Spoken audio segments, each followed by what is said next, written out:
Uh, According to pursuant to the requirements of the Open Public Meetings Act, adequate notice of this meeting has been published in the Burlington County Times and the Courier Post on the 18th day of January 2026, and the Pine Barrens Tribune on the 16th day of January 2026. Additionally, posted on the official bulletin board of the Township of Pemberton on the 12th day of January 2026. Those wishing to be notified of changes to the scheduled meetings were notified via email or regular mail. Please stand for the Pledge of Allegiance.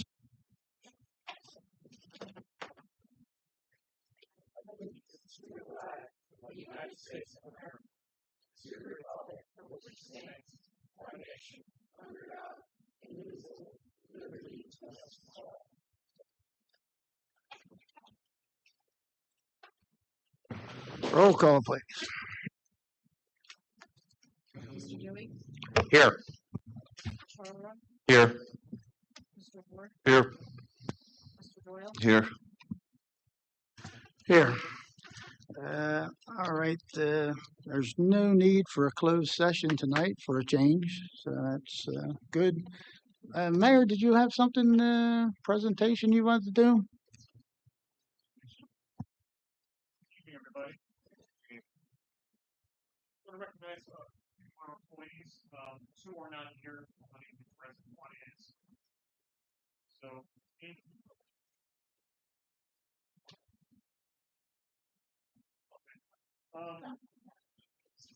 so the week of May 3rd through May 9th was the 57th annual Professional Municipal Clerks Week, established in 1969 by the International Institute of Municipal Clerks, recognized throughout the United States, Canada, and 50 other countries. Professional Municipal Clerks Week is a time to celebrate and reflect on the vital role municipal clerks provide to local government and the communities they proudly serve. In 1984, President Ronald Reagan officially proclaimed the first full week of May as Municipal Clerks Week, with Presidents Bill Clinton reaffirming this recognition in 94 and 96. With great respect and sincere appreciation, we proudly recognize Amy for her outstanding service and with her dedication, professionalism, and exemplary leadership in serving the residents, administration, and governing body of Pemberton Township. Your commitment to excellence, tireless efforts, and dedication to public service help ensure the effective operation of municipal government will make a meaningful and lasting impact on our community each and every day. Signed by myself and Council President Barker.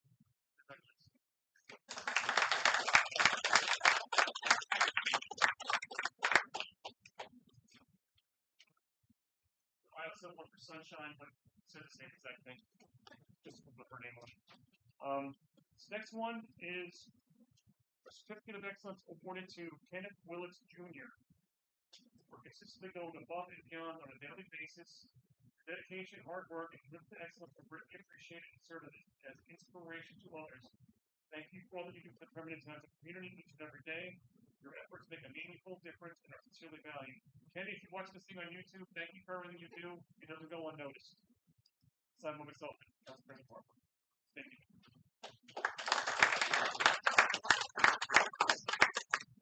All right. Thank you, Mayor. I guess we're going to go right on into public comment.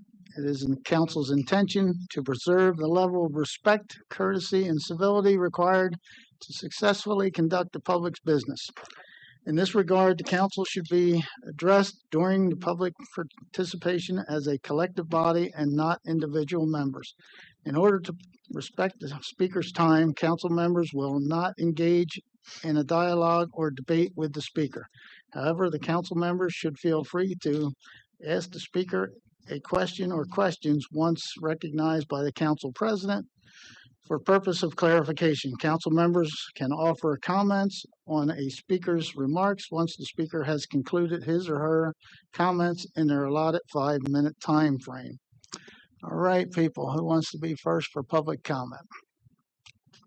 Marty, come on up.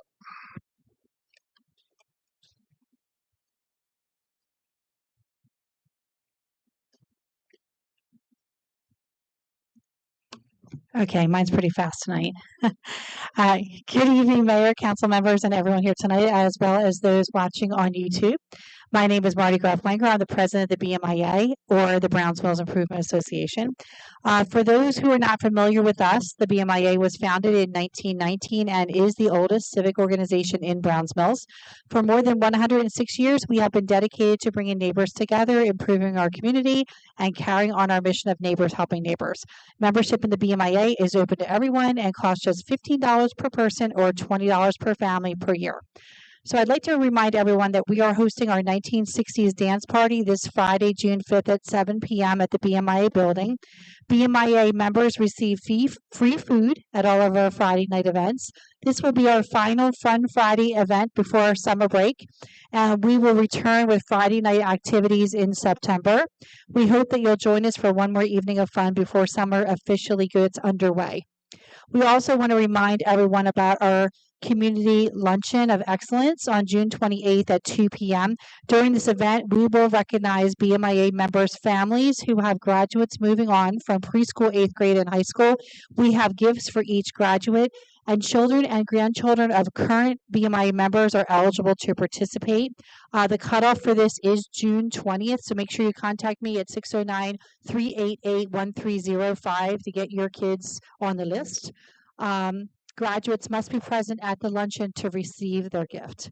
We are also excited that this year's luncheon will include donations to 10 local nonprofit organizations that have made a positive impact in our community. Our keynote speaker will be Rosemary Flaherty, who will share insights about projects happening throughout the township and discuss her journey as Pemberton Township's first full-time female business administrator. Of course, we wouldn't be remiss if we didn't mention one of Brownsville's most beloved traditions, the Water Carnival and Parade on June 27th. BMIA was proud to be the first organization to register a float, and we're thrilled to hear that several other organizations, families, and groups have signed up as well. Our volunteers are hard at work preparing our float, and we're looking forward to what promises to be a fantastic day and evening for our community. Now, all we need is some sunshine. Finally, I'd like to provide an update on our Triangle Beautification Project. On May 31st, we completed Phase 2, our Community Planting Day at the Triangle located at West Lakeshore Drive and Clubhouse Road. We had incredible turnout, and thanks to the efforts of many volunteers and donors, the space is now filled with beautiful flowers and color. Next, we will move into Phase 3, which will include replacing the sign that once stood there. After that, we will begin identifying the next community beautification project. If you know of any township-owned property that could benefit from some attention, please let us know. We do have funding, designers, volunteers, and a proven process to transform neglected spaces into something that the community can be proud of. All we ask is that local residents help us maintain those spaces once they're completed. And of course, BMIA will always be there to help you if you need it. And that's all I have for tonight. Thank you very much. Have a wonderful evening. Thank you, Marty. I'm gonna sign them.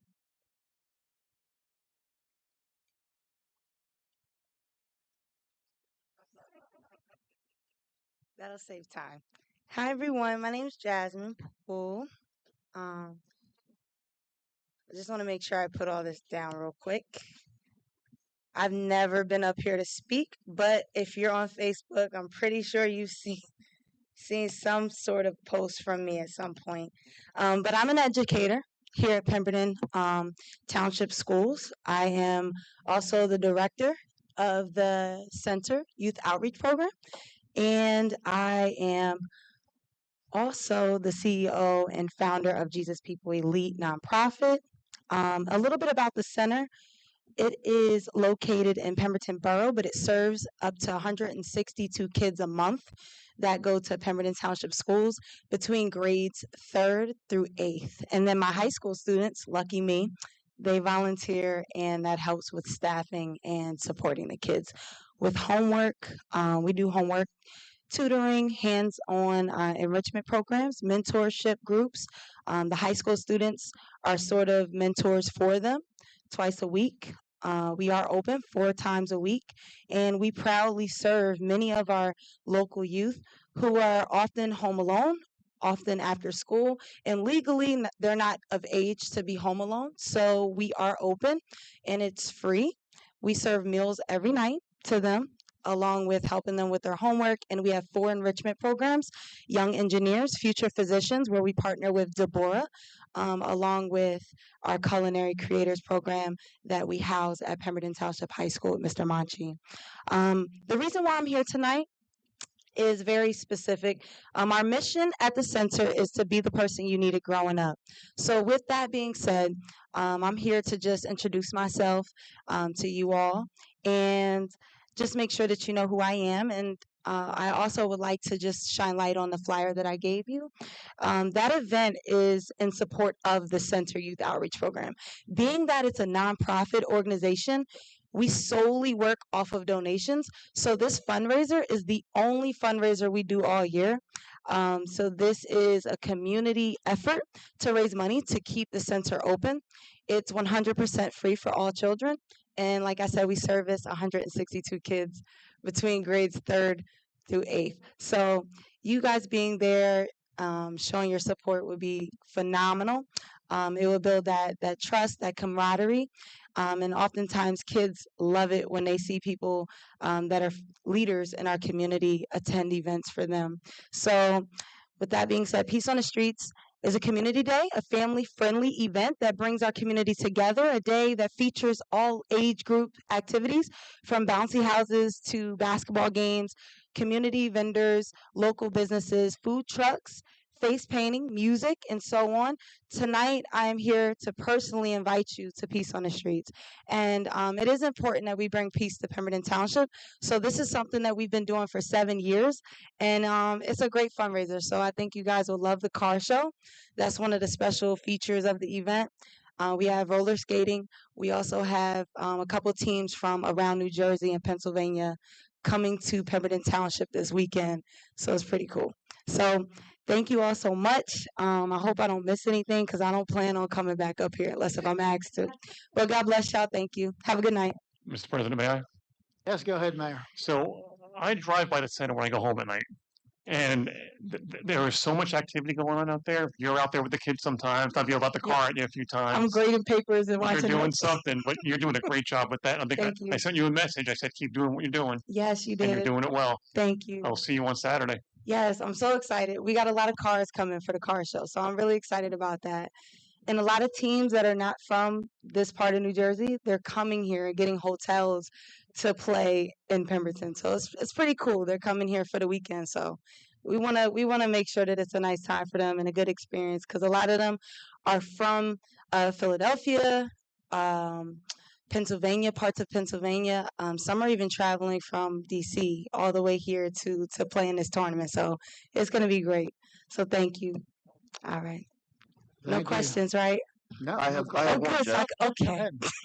If I could ask you, on here, there's nothing as far as where donations or anything could go. Could I trouble you to put the information on here for me? Yeah. Would you be able to do that? Is there a QR code on there? No. No, ma'am. Okay. Reason why we have some that have a QR code. A lot of the ones that you see there are just for our community members because I have 2 types. One has a QR code for outside, businesses and Okay. others to scan, Mhm. when I'm around in the county. And then the local one is the one that you have. That's just kind of like, we're from here, come. Could I trouble you? Yes. I'm going to be out of town. The reason I'm saying it. Could I trouble you to put the information on the back for me? Would that be possible? I don't mind at all. Awesome. Thank you. Okay.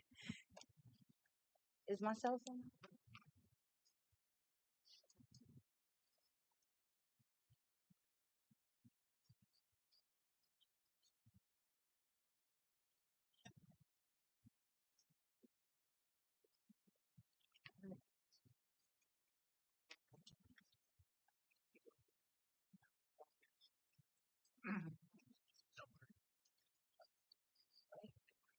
Thank you, Jasmine. Have a good night. Mr. Costa.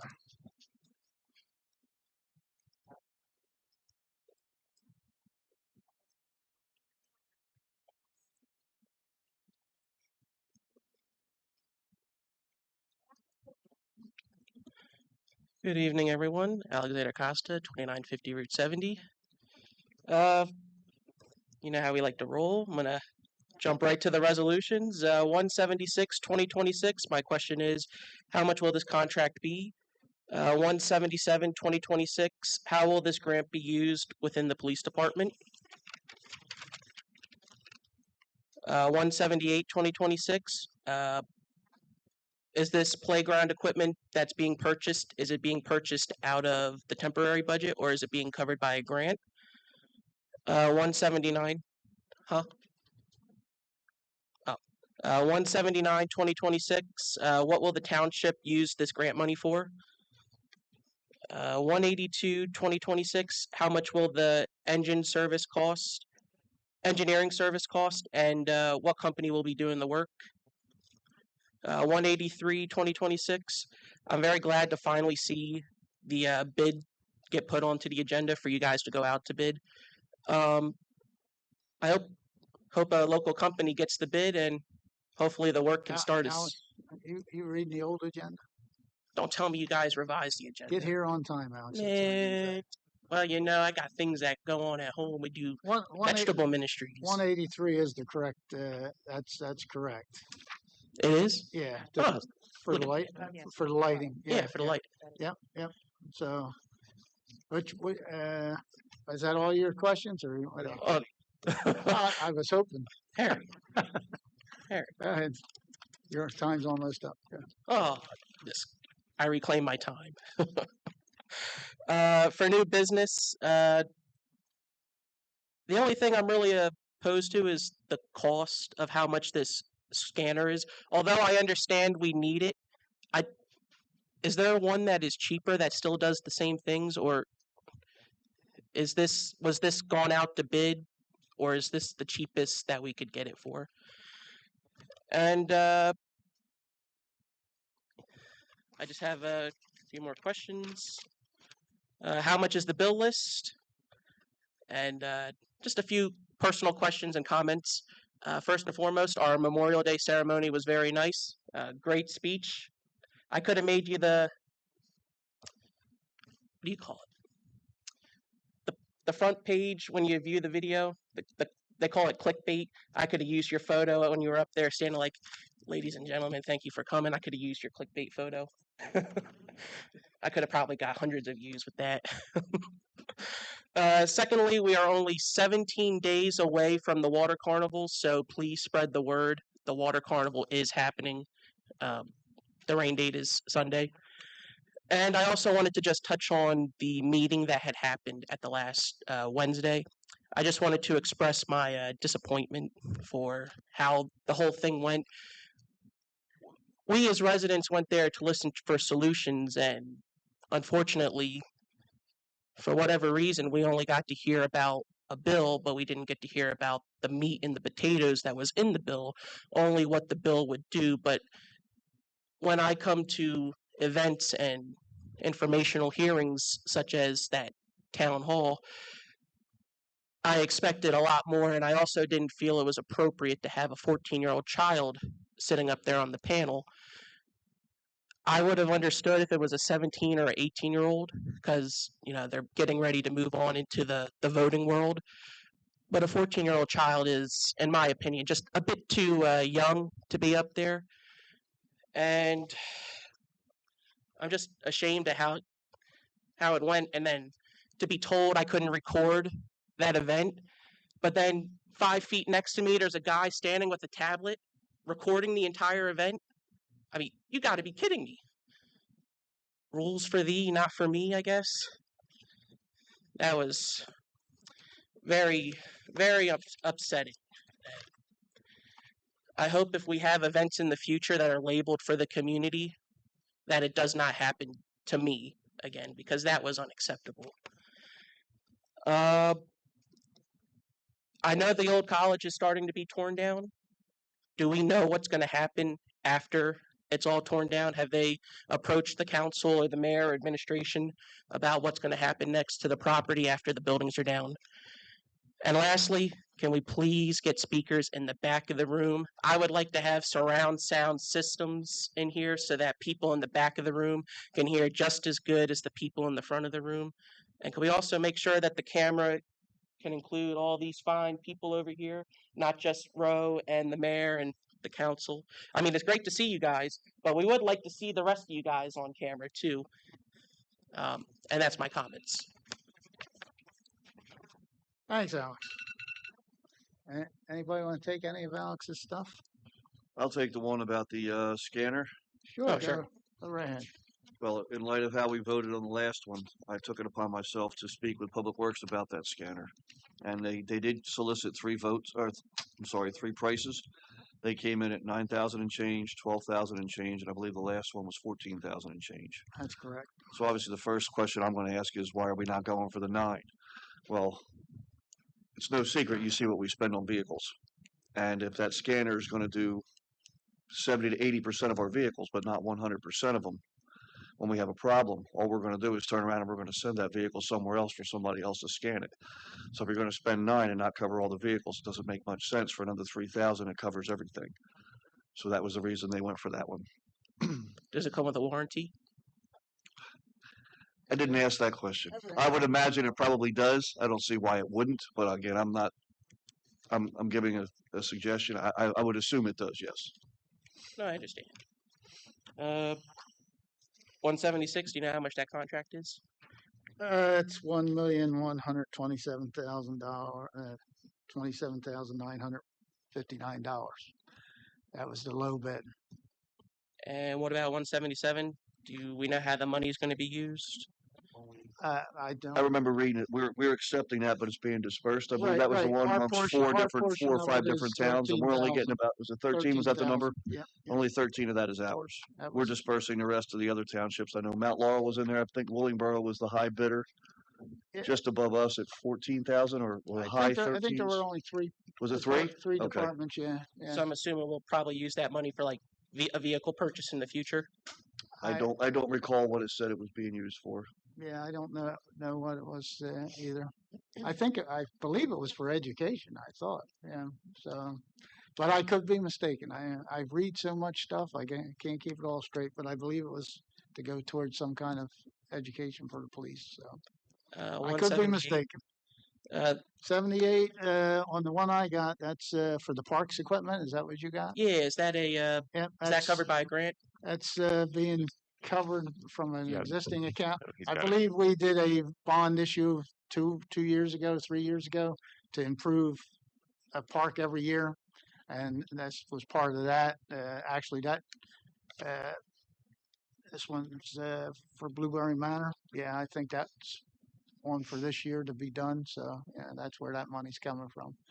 Pole Bridge, when we did that money, the other meeting, that was actually supposed to be done last year, but we had a little problem with the rec department not having a director for a few months, so that fell by the wayside. But that was that bond ordinance, I believe, from 24 to upgrade a park every year. Okay. What's this Main Street Award, the Great American Main Street Award? What is that? Ro, would you like to explain that one a little bit? So we are attempting to try to create an actual downtown, and within that, we can work with this division at the state for grants to help facilitate that, to do all the investigation at no cost to the township. So sort of like what Medford and Mount Holly have. That's right.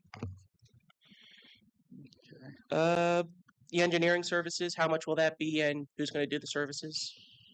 182, is that the one you're talking about? Yeah, for That's South Lake Shore? $12,056. That's a change order.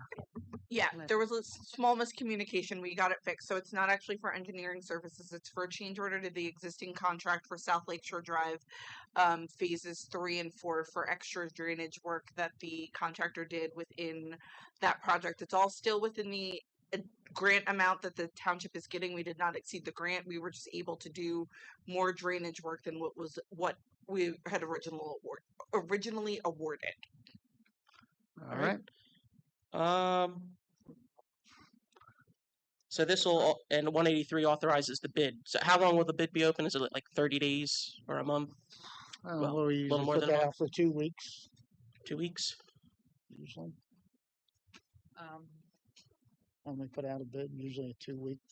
It's Or is usually it at 30 least a days? minimum of 10, but depending on the construction and what funding is coming, sometimes it requires more, so I'd have Okay. to look into Yeah, well, that's well, not By statute, minimum 10 days, but some require more. That's what Amy was saying. okay.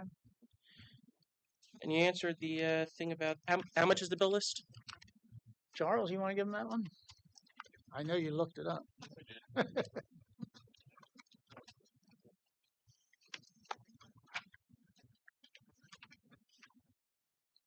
Bill list total is $2,695,681.20, and of that, $2,053,092.50 is the school taxes. The actual amount on just the township items is $642,588.70. All right. And quick question about this water carnival. Where should people be parking? Because I know the parking where the beach is going to fill up very fast. Is it still at Harkawiley and then they'll shuttle us over? Or I thought that was discussed. I know there's a meeting that That's the I have plan? to attend tomorrow, but I believe that's still the schedule. All right. And what about the speakers? You guys getting speakers? Did you get a job yet? Did you get a job yet? Sure. Yeah. Okay. Good. Alex, we're going out for bid for speakers for the back of the room. Good. Amy and I won't just get spoke new about that speakers. before the meeting.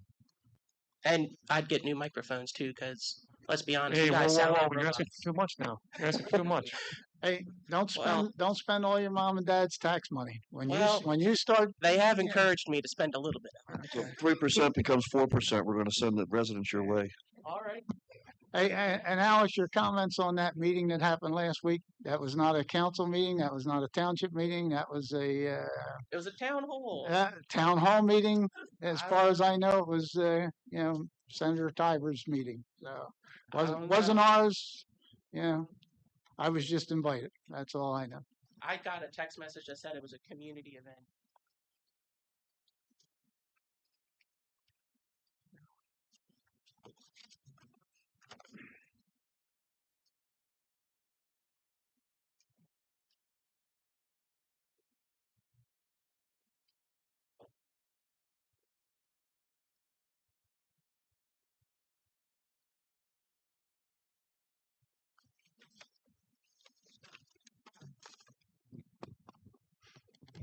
Good evening. I going to follow up with Mr. Costa there. I received Name and address for those who don't know who you are, Joe. Joe Fallon. Sorry, write it down.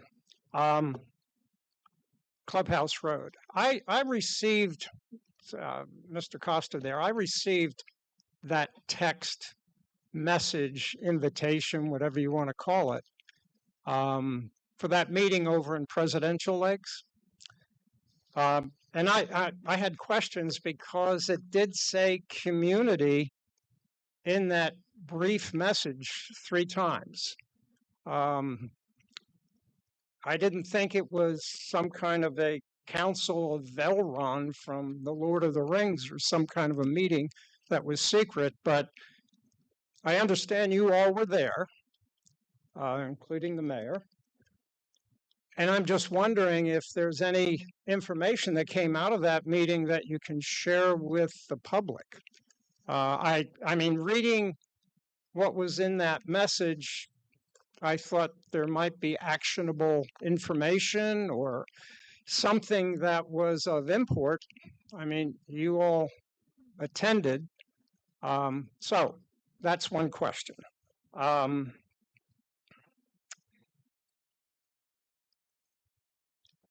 Was anyone from the school board invited, given the subject matter? That was another question I had.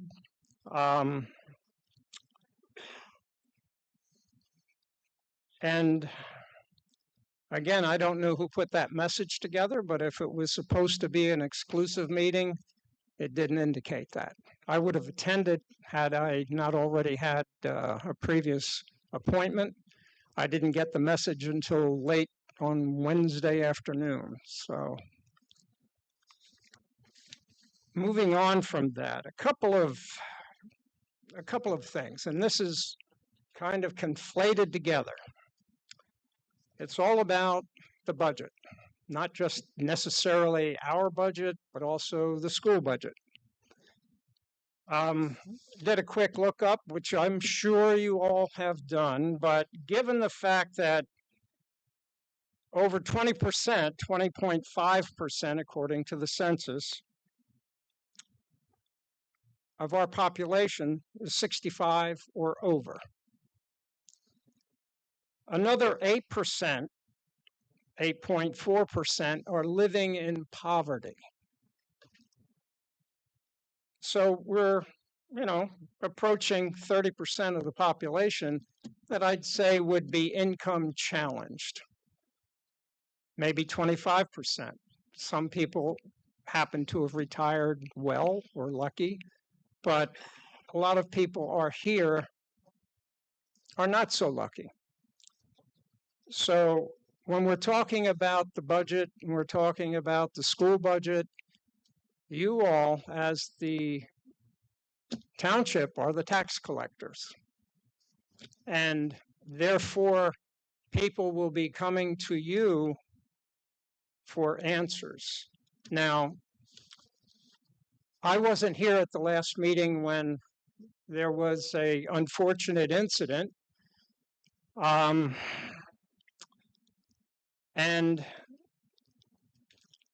I expect to hear reasoned and even passionate debate up here when you all are talking and voting and discussing. I mean, that's what I expect to hear.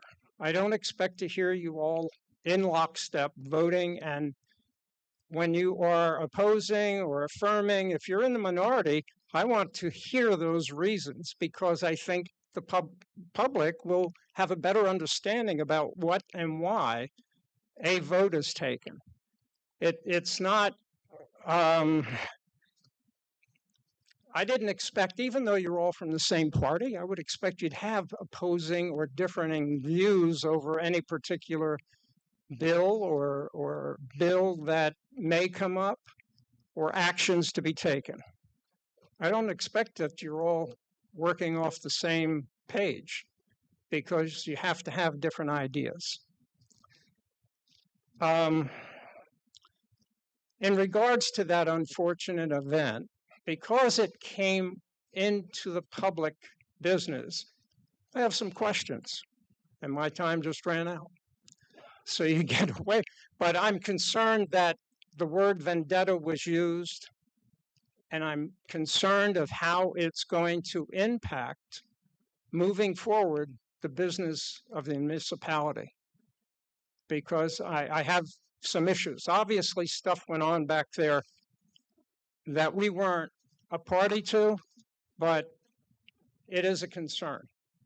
And that's my 5 minutes. Thank you. Thank you, Joe. Councilman Ward, would you like to talk about the meeting last Wednesday at the Presidential Lakes, give the people a little update on what Senator Tyro was doing there? I'll give it a shot. I was asked to be a panelist for Senator Tyver. It wasn't, as far as I know, Mr. Fallon, and Alex, same thing. I was personally invited to sit on a panel. Okay, the conversation was about the Hornets bill that is going through the State House right now to try to get some S2 money back to the school system. I too was a little shocked. I don't think there might have been a couple of people, I don't want to speak out of line, that were there from at least the school, or I don't know if the school board was asked. I don't have those answers. The way it was structured had nothing to do with Pemberton Township. All that information came straight from Senator Tyver's office. So the township had nothing to do with it. So you can call it a town hall meeting, whatever you want. It doesn't make a difference. It was straight from Senator Tyver's office, and he was looking to get around the different municipalities and let the communities know that he's fighting for us to recapture some of this additional S2 money out of tax deficiencies because of the township's unique stance in the Pinelands, the joint bases that we have, and the deficiencies in areas that we're allowed to build and create ratables. So they're trying to make it a little bit more fair of a system, I guess, coming out of the State House, but it's not always fair out of the State House. So, but that's my understanding of what it was, Joe. Right. Yep, you can. And this is off, I mean, I've really out here now. Right. We have a 3-building school down here. One is in use. Right. Sell it. You've got a development. It has infrastructure already in the ground. I mean, it's centrally located. Yeah. It's not Pinelands. It's not a farm. It is Pinelands.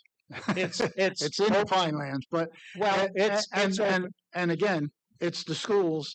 Yeah. We have no control over what the school Well- does with their buildings and property and stuff like that. that We gets- just transfer the money from our bank to their bank. I understand that, but we're all here together Yes. in the community. Mhm. You're paying their taxes as well. And my thought was, they're trying to save money. They shut down Little Red.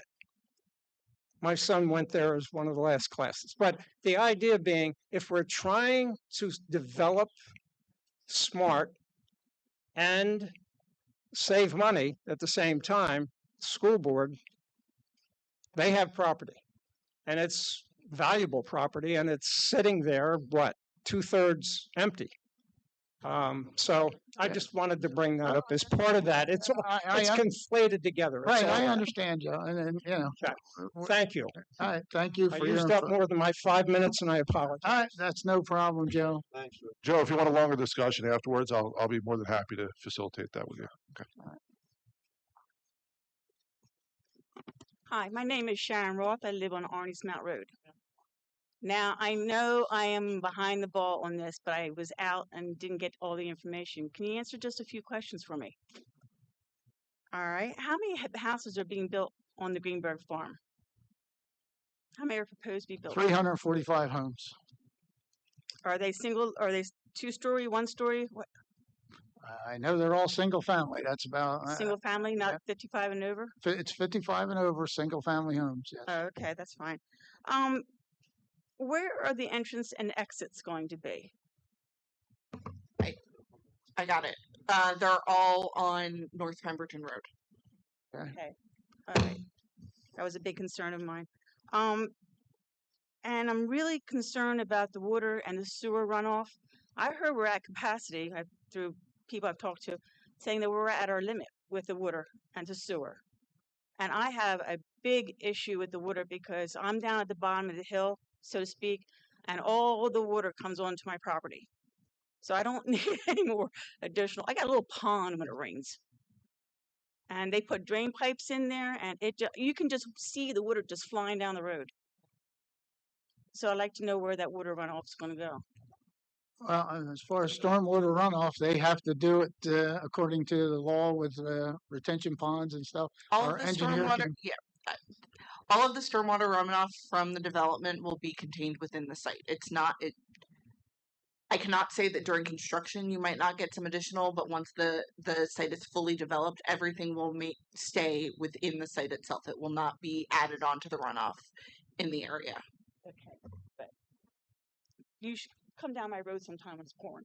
And the other thing I had was, when was this voted on? I didn't hear anything about when this was proposed or anything. Been going on since 2021. Wait, before any of us were up here, I'm not laughing at you. I'm laughing. It's been long before any of us got up here, unfortunately. Yeah, because I knew the guy shut down, and I knew that the family wasn't interested in keeping it. I was just wondering when this all took. Because my neighbor asked me, she goes, "Did you get to vote on it?" I said, "I don't think there was a vote."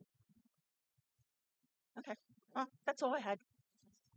Thank you. Ma'am, as far as that runoff goes, I can tell you that one of the things that they, with this development that they did do, they're so concerned about not having enough water for the other things like their sprinkler systems and all, that they have also applied and been approved by the state of New Jersey to run a pipe down into the creek to pump out additional water when the water in their retention basins gets low enough to pump it back up for their sprinkler systems.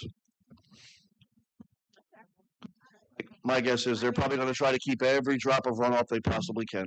Yeah, 'cause I have perforated pipes that they put in when that ditch they filled it in, and I asked them please not to fill it in because it took a lot of water. Well, they filled it in, and perforated pipes get full of dirt and they back up. And I have two big drains, and I can't keep. I actually had to have my door raised because I had floods in my basement. So I'm really worried about runoff. Okay, all right.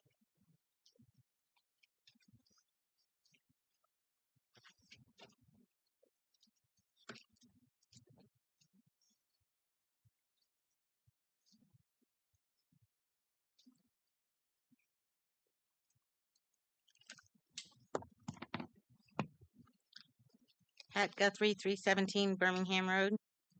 Um, I just wanted to, I think you guys already mentioned it, but for resolution one, or if it's coming out of our tax dollars, 178, 2026. I think you already said it's grant money. I just want to confirm that.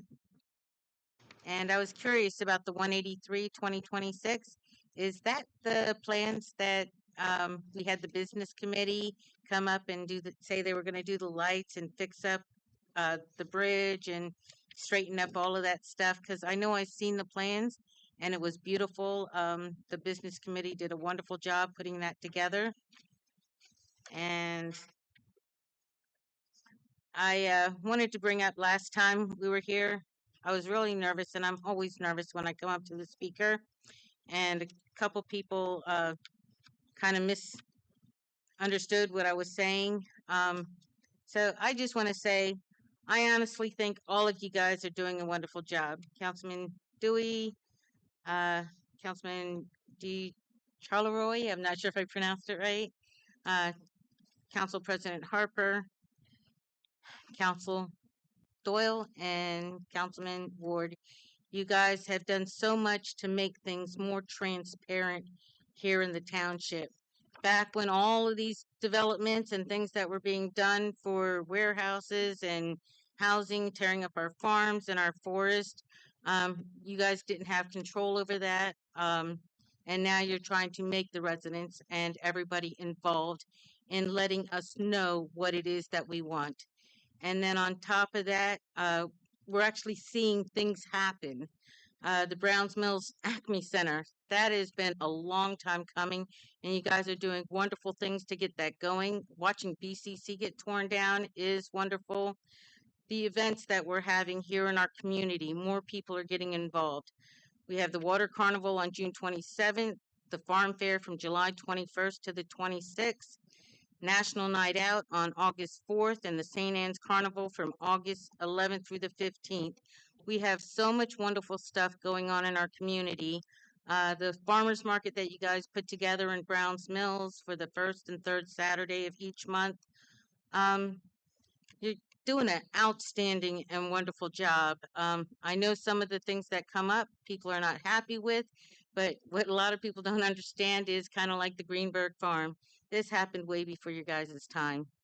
And I just think not enough people realize that and don't understand how hard you guys are working to do everything that you can for our community.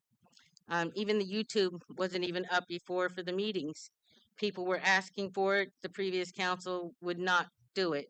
Once you guys took control of the council, you made sure that everybody got to see what was going on and what was happening. So once again, I just wanted to say thank you. And I wanted to let Joe know for the town hall meeting. They also talked about the energy here in New Jersey at the town hall meeting. We used to be energy efficient here in the state of New Jersey. And right now we're having to buy energy. And that's why our electric bills are going out of control. So I hope you guys kind of keep that in mind when you're improving and seeing what contractors want to come in, because we really don't have energy. And the fact that you guys put out an ordinance to stop AI from coming here, and the fact that we have a shortage of water, that was something you guys did. And once again, thank you. But if you can answer my questions. All right, thank you, Patty. 176, I believe that is some grant money. I don't know if it's totally grant funded, but it's. Yeah, I have the information right here. Got it, Charles? Yeah. Okay. Go It's ahead. There were funds that were accepted by Township Council on December 2nd, 2020. That's how far back this goes. Through Resolution 281, 2020, and it was funded by a bond ordinance number 24, 2020. Okay. Okay, and 178, you wanted to know? If that's a grant? No, that was also a bond ordinance that I think it started in '24, that we were going to do a park every year, do some improvements to, and this is the year for Blueberry Manor. We approved Pole Bridge a month or so ago. That was supposed to be done last year, but we had an issue with not having a rec director, so we got that one running. Now we're working on Blueberry Manor. Hopefully both of those parks should be up and running by September, October, I'm thinking. Yeah, so, but we are working on them. And 183, that is the Mirror Lake project that we're putting out the bid for the lighting and repainting of the bridge and changing out the new lights and stuff all along Trenton Road and over to where the new shopping center is going to be. Yeah. So. Yeah, the team you put together for that was outstanding. I only went to one of the meetings as a viewer, but the team that did all of that and made the plans for that was really fantastic. I just wanted to ask Rosemary, like, because since we're paying for these parks, I know there was a point where we had lost grant money. Is there grant money that we can apply for to help restore and do these instead of taking money out of the taxpayers? So I am a firm believer on never using taxpayer money and always looking for grants. These are grants. We did not lose any grant money. The projects were complete and we did the right thing and returned the money that we weren't using anymore.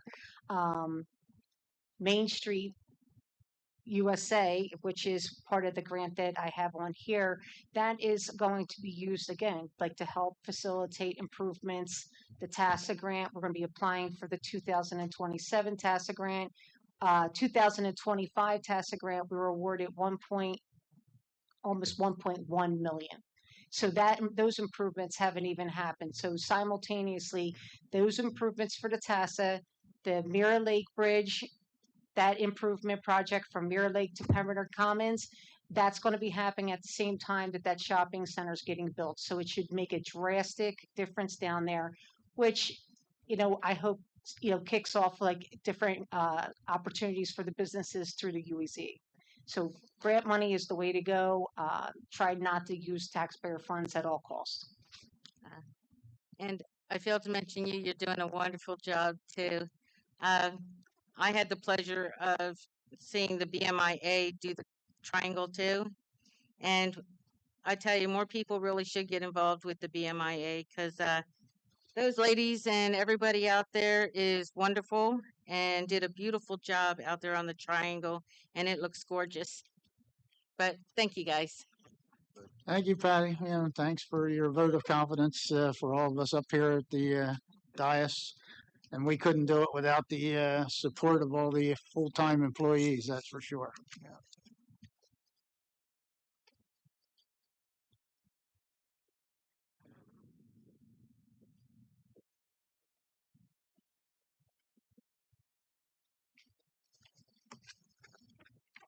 Good evening, everyone.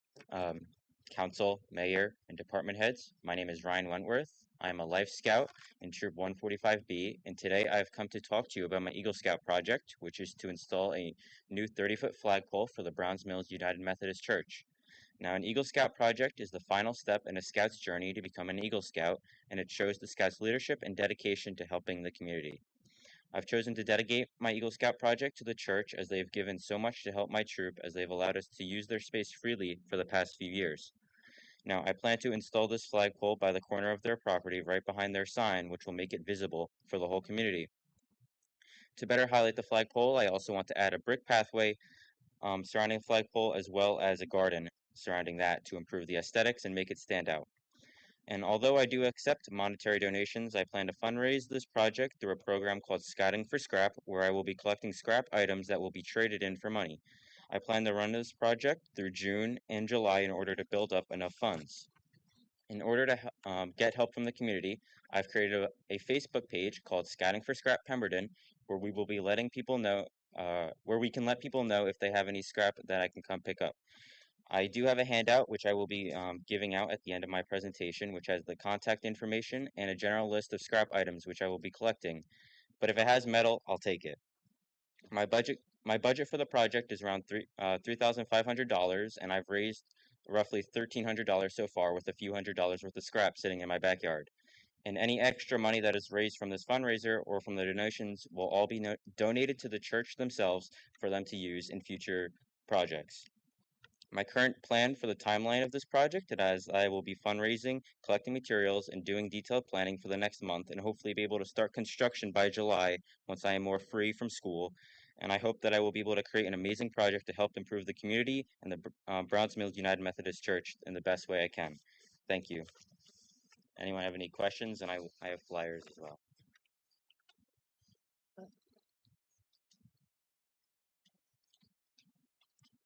Thank you. The only thing I would say, Ryan, is stop over there and see Mr. Gerber. He's in charge of our code and building office, and make sure you're doing everything up to his standards. I actually already talked to him before All the right, meeting. very, So. very good. And then I also have handouts for anyone else if they would want some. Thank you. Thank you again.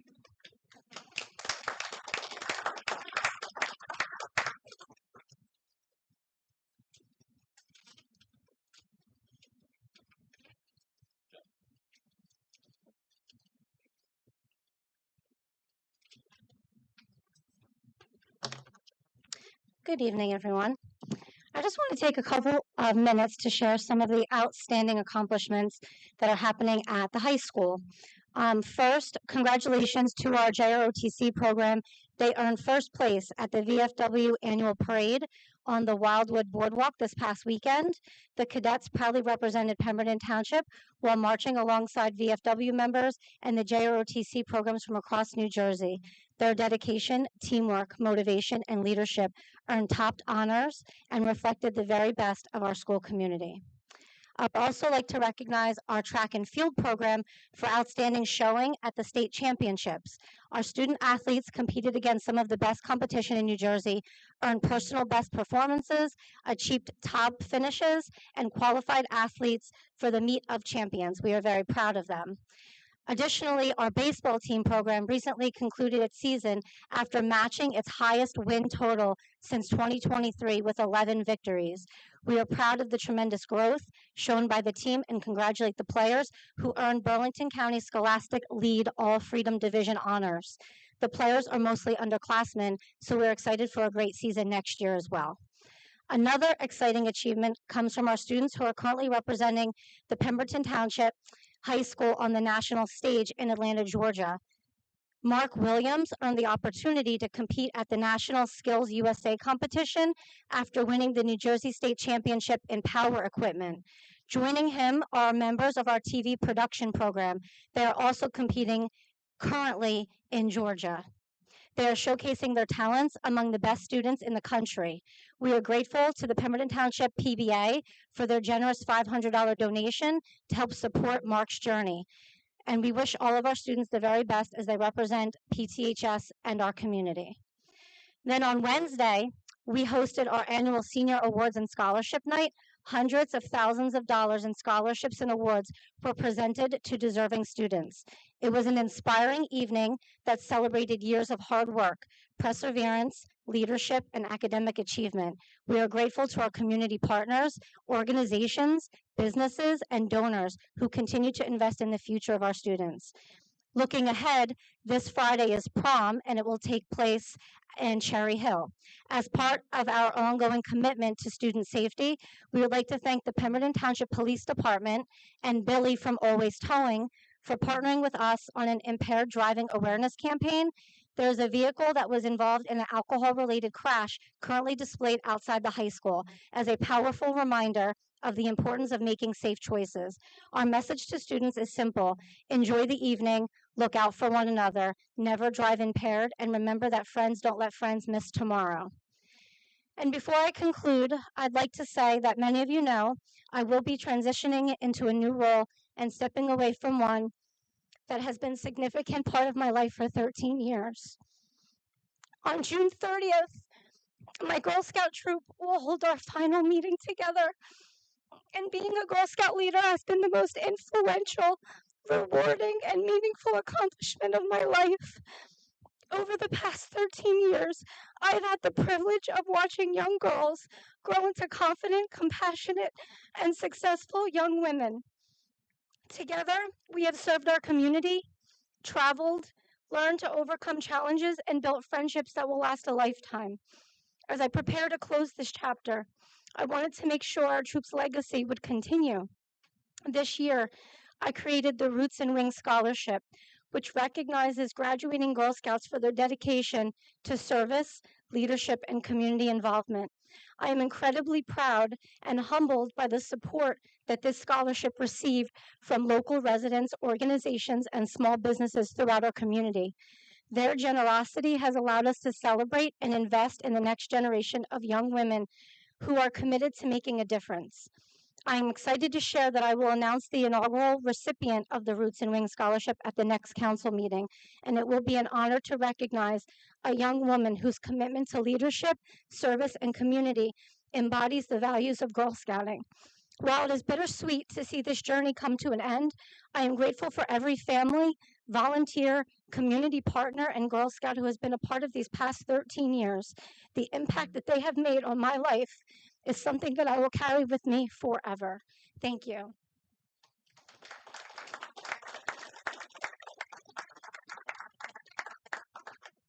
Thank you, Justine, for all you do. Anyone else for public comment? All right. Let's see. Oh, that's Phillips. Come on up.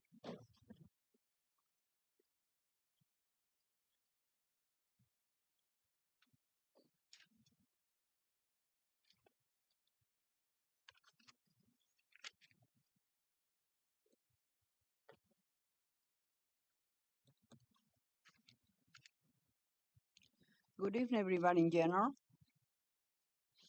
My name is America Phillips. Been living this township for 47 years and a half. No, 46 years and a half, I'm sorry. Will be 47 soon.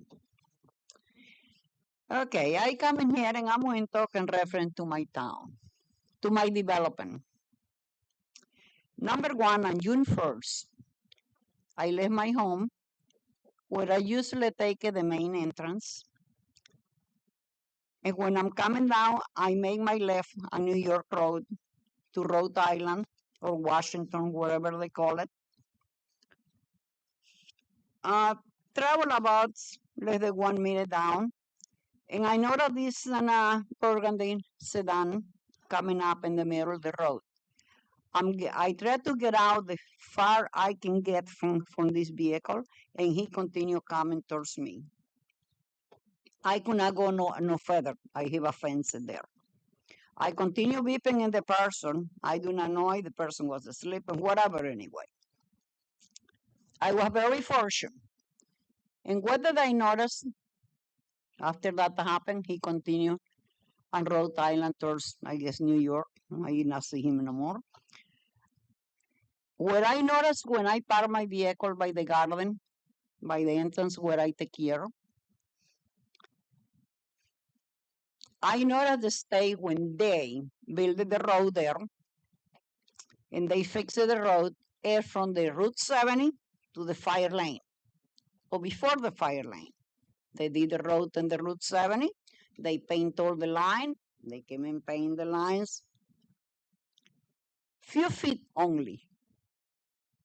When it start Pemberton Township property, there's no yellow line in there. Please put yellow lines in there. Maybe save somebody's life. I'm very fortunate to just be speaking tonight. I've been in a funeral home today. Okay? Put the yellow lines in there. You got it on New York Road, guess what? Put it right there. That's the main entrance. Okay, I'm going to touch now in 402 Virginia Drive. I want to tell the public work or the code enforcement for the job well done. Okay.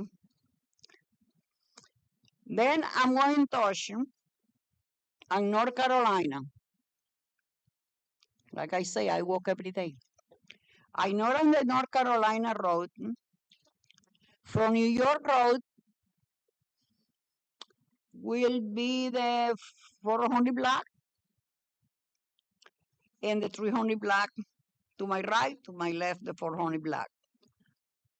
I noticed since 1999, I had the resident was telling me their 500 block haven't been touched, holes and everything. When I go by there, I gotta jump like a frog. Boom, you're there. Plenty holes there. I want to know what is the reason only a few blocks, and you are working the same street. Finish the job in the whole street anyway. Then, between North Carolina and Connecticut Road, that's the divider there. If I'm leaving Virginia Drive towards New York and North Carolina, I coming up to Connecticut Trail. Connecticut Trail is a blind intersection. I already brought it to their attention. Well, they are working on the road on the other side. Okay, across the street, I'm leaving New York Road and North Carolina, coming up to Connecticut. I have a blind intersection. It has to be taken care. Because for me to get out, or any vehicle to get out, you got to come in the middle of the road. And guess what? The way they race a racetrack in PL right now is spring and summer and fall. Somebody going to get killed there.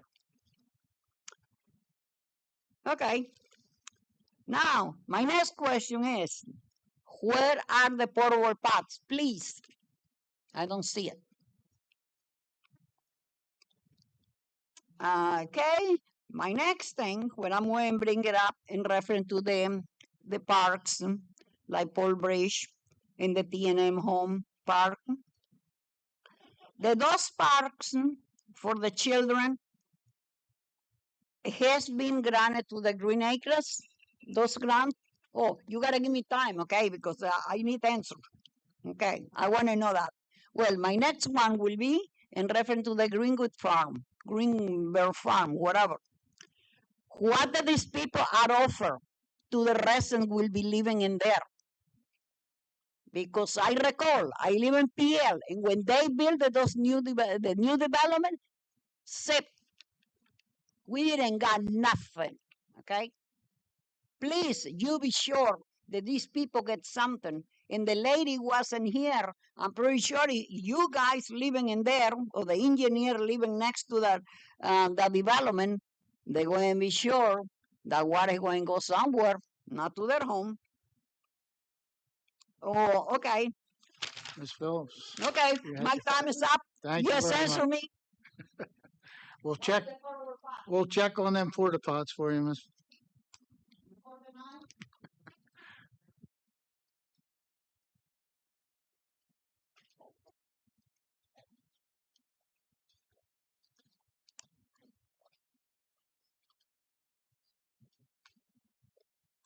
All right, good evening, everyone. Mike Salka, 92 Scrapetown Road.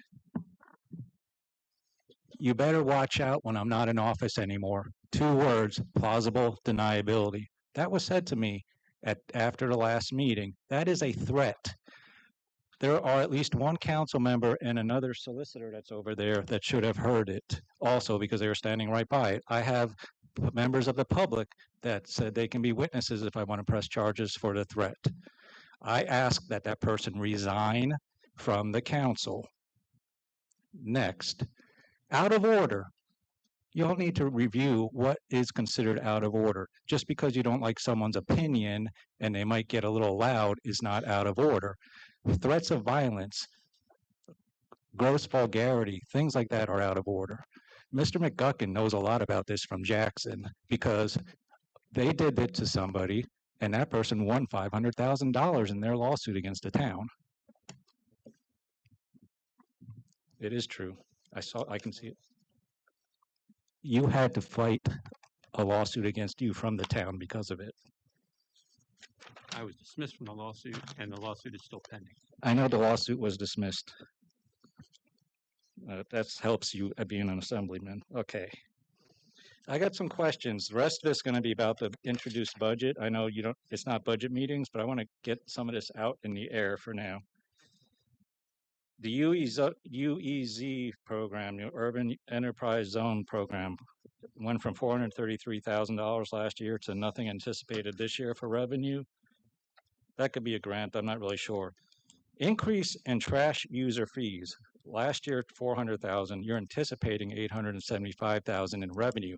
Should we be expecting our trash fees to go up to more than double this year?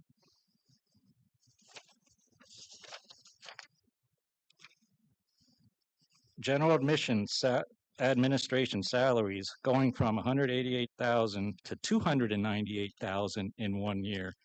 Did we hire 1 or 2 more people? Did we grow that department? Financial administration going from 235 to 284, a $50,000 increase. Assessment of taxes, I guess that's a tax assessor going from 63,000 to 103,000. Legal services last year was 385,000. It was budgeted for 275. We're anticipating only 175,000 this year. Is it really going to be that low?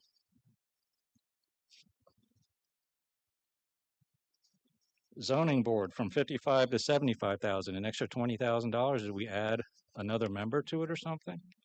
Another for professional?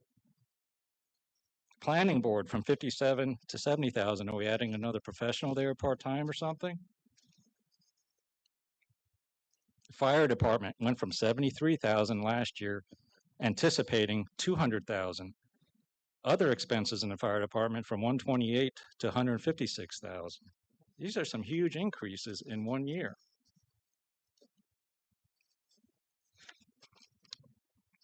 Recreation went from 204,000 to 273,000, and other expenses went from 100,000 to 136,000 for this year. Senior services is getting a $40,000 increase from 207 to 239, plus an additional 12,000 in other expenses. Township code enforcement went from paying 152,000 salaries to 277 in that salaries. Did we hire other people in addition to we have? The shared services shouldn't be part of this. Municipal courts going from 277,000. We're expecting revenue of 335,000. Are we expecting a lot more speeding tickets or something? Construction official appropriations. There's nothing in here. Zero. Do we not have a construction official we're paying?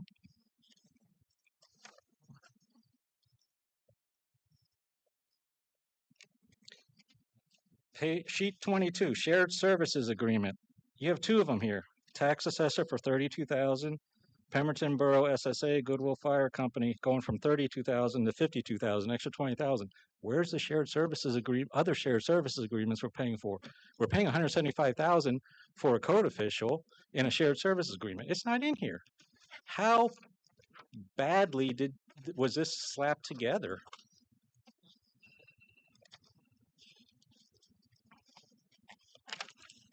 That's it. Thank you, Mr. Salka.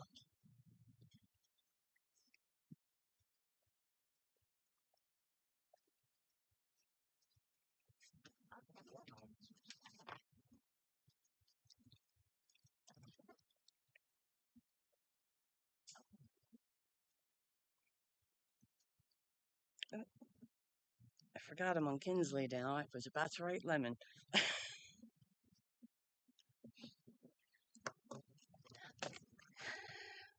Good evening, everybody.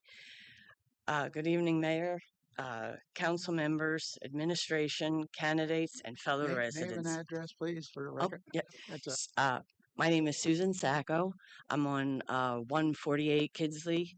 I used to be on Lemon. Josh, you've been there. Tonight, okay. Tonight, I have one simple question. What are you going to do for Sunbury Village? I asked this question to previous administration at the meet and greet, and I found it hysterical that that was the first question on my thing tonight. As we move towards another election season, I hear a lot of plans and projects and developments and promises, but what I want to know is what is being done for the people who are already living here. When I moved into my home, my rent was approximately $800 per month. The properties have changed hands, and within a year, my rent increased approximately 25%. The following year, it increased again approximately 25%. Several years ago, I came before the previous township administration and asked them to consider rent stabilization, protection for the residents facing dramatic rent increases, and I was concerned about. Investors buying properties and turning houses into investment opportunities instead of a place for families to live. Unfortunately, those concerns have grown. My partner and I both work full-time jobs. We are not asking for handouts. We get up every day, go to work, pay our bills, support local businesses, contribute throughout the community. Yet despite having two working adults with good paying jobs, housing affordability remains a struggle. If two people working full-time jobs struggle to afford housing, then what chances do our seniors who are on fixed incomes and young families and our grandchildren have? Was not supposed to be that. Over the years, many houses in Sunbury Village have been purchased by investors from out of state into our community, out of our community. Residents have watched homes that were once affordable get bought, minimally improved, and then sold for substantial higher price. I just got an announcement that one on Kinsley is now going for $199. That's one side. It's assessed at $50. Meanwhile, the people who live here for years find themselves competing against investors being priced out of the housing market. I do not want to spend the rest of my life renting in Sunbury Village. My partner and I are looking to buy at this point, and we are staying in Sunbury because we've been here for 16 years. So I want the opportunity to own my own home in a community where I have invested more than 16 years of my life. I want the opportunity for my neighbors. I want the opportunity for working families, and I want the opportunity for the next generation growing up here. I have a granddaughter who lives on Fort Dix with my son and his wife. She's a year old, so she's planning on going to Pemberton. I'm looking for her future. I understand the affordability housing obligation must be met. But my question is this: affordable to whom? Affordable to the people who are already living here? Affordable for the seniors who spent their lives in this township? Affordable to the working class families trying to become homeowners? Affordable for the residents who have supported this community for years? Or affordable for everyone except the people who have already been here all along? If affordable housing is being created, how will this help the long-term residents of Sunbury Village? How will it help the renters who dream of becoming homeowners? How will it help the working families who struggle despite doing everything society tells them they're supposed to do? How will it help the residents who have invested years and decades to this community? I would also like to speak directly to the candidates seeking office. When I attend a campaign event, sorry, I was not going to be this emotional. When I attended a campaign event at the meet and greet, I had heard a lot about building community. I will like to thank a councilman who had not been elected yet, who came out and spent 2 hours at Lemon to speak on, so Josh, I thank you for that. I agree that community matters. That is why I'm planning to organize Sunbury Village Residents Association, as opposed to a tenants association, to bring homeowners and renters together to address issues affecting our neighborhood. I am also interested in creating a tenants association so the renters can help out with the raising rent costs and everything else. We had discussed before about the property owners being helped first. I'm going to be one of them. So, and you had talked about the grant that's out there. I'd like to get that. I do watch the meetings. So residents are still waiting to see what so about the governor's election, when she talked about that she was running on going after predatory landlords. Sunbury Village, there it is. That's, if you look at the map, it's predatory as you get.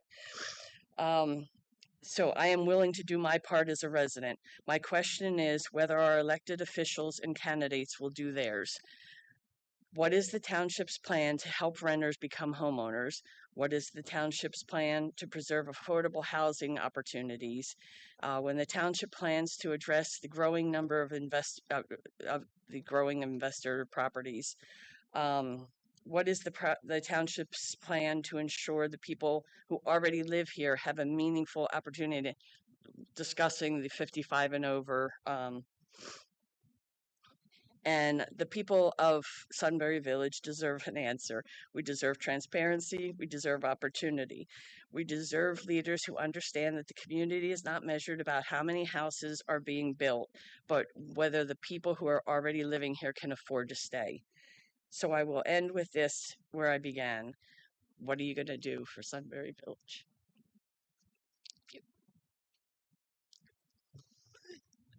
Thank you. Sorry. I don't really have any answers for you at this time. I know we always look into problems at Sunbury Village. We just dealt with one about some The sewer opportunities in sewer Sunbury problems. Village. Yeah. You have a whole entire 313 properties that are low income housing. That should meet your quotas. That should meet. So, but thank you. Thank you very much. I'm sorry I don't have any answers for you at this time.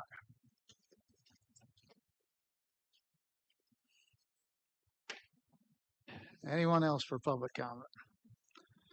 Seeing none, we're going to close this portion of public comment. We'll move on to our resolutions. Anybody have any appetite for a consent agenda? Anything you want to pull from the consent agenda?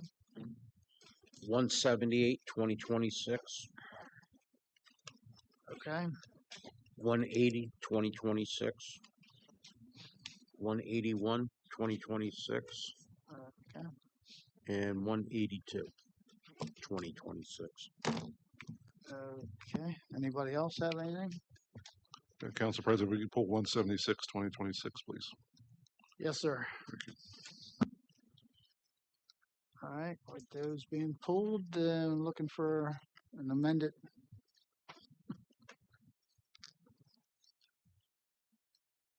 Anybody, any appetite on a motion? I'll make a motion to approve the other ones that haven't been highlighted.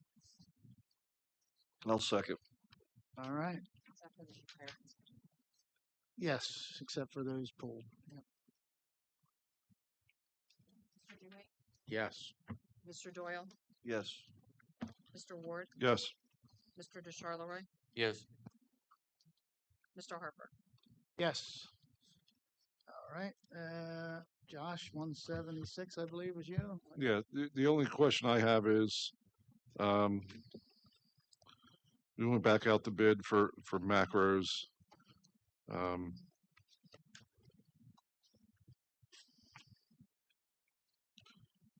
Who was doing it in the past, previously?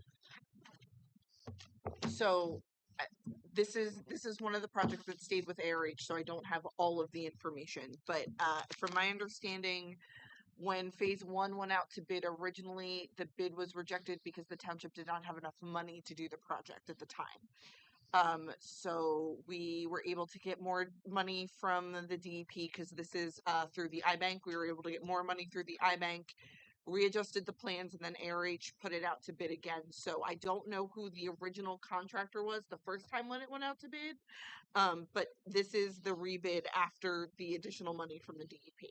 Okay, thank you. Jen, how many years has this been going on with this one project? I do not have an exact answer for that. I believe the first time you was awarded the 3 of the phases was 2024. Danny, it was before I got on council. Well, I believe it was before we got on. It probably started with the first awards where you and Josh were on council and none of us And were. I just don't understand how we drag things out like this. Well, this was to no fault of anyone in this I room. understand that, but Yeah. I mean, There's you know where the fault lies, Danny. They're not here anymore, and we're just correcting a wrong. It should have been done. It was done out of order. It should have been done in a different order, and now we're finally got the additional funds we need, and we're getting it done. This bid came in under what was estimated. I think the project was estimated at 1.5 million. Yeah. So we're finally getting it finished. Jen, how much was the grant to put the well on the county property to supply the water for this project? I do not know that information off the top of my head either. I mean, that's another head scratcher, that whole deal. The first 3 phases were totally covered from the first. I understand, but they put the well on the county property, and that's what we're tying into for our system. Okay. Right? Yep. Okay. Okay. So down the road, if there's a problem and the county says, I'm shutting the well off, where are we going to be? We had nothing to do with this, but I mean, these are some of the decisions that were made prior to us getting on here. And it's a total mess. That's all I got. Okay, and I believe there was an agreement between the county and the township to put the well there, but again, wasn't here when that originally started. So Swimming pool in your neighbor's yard. no. All right, so looking for a motion to approve this resolution.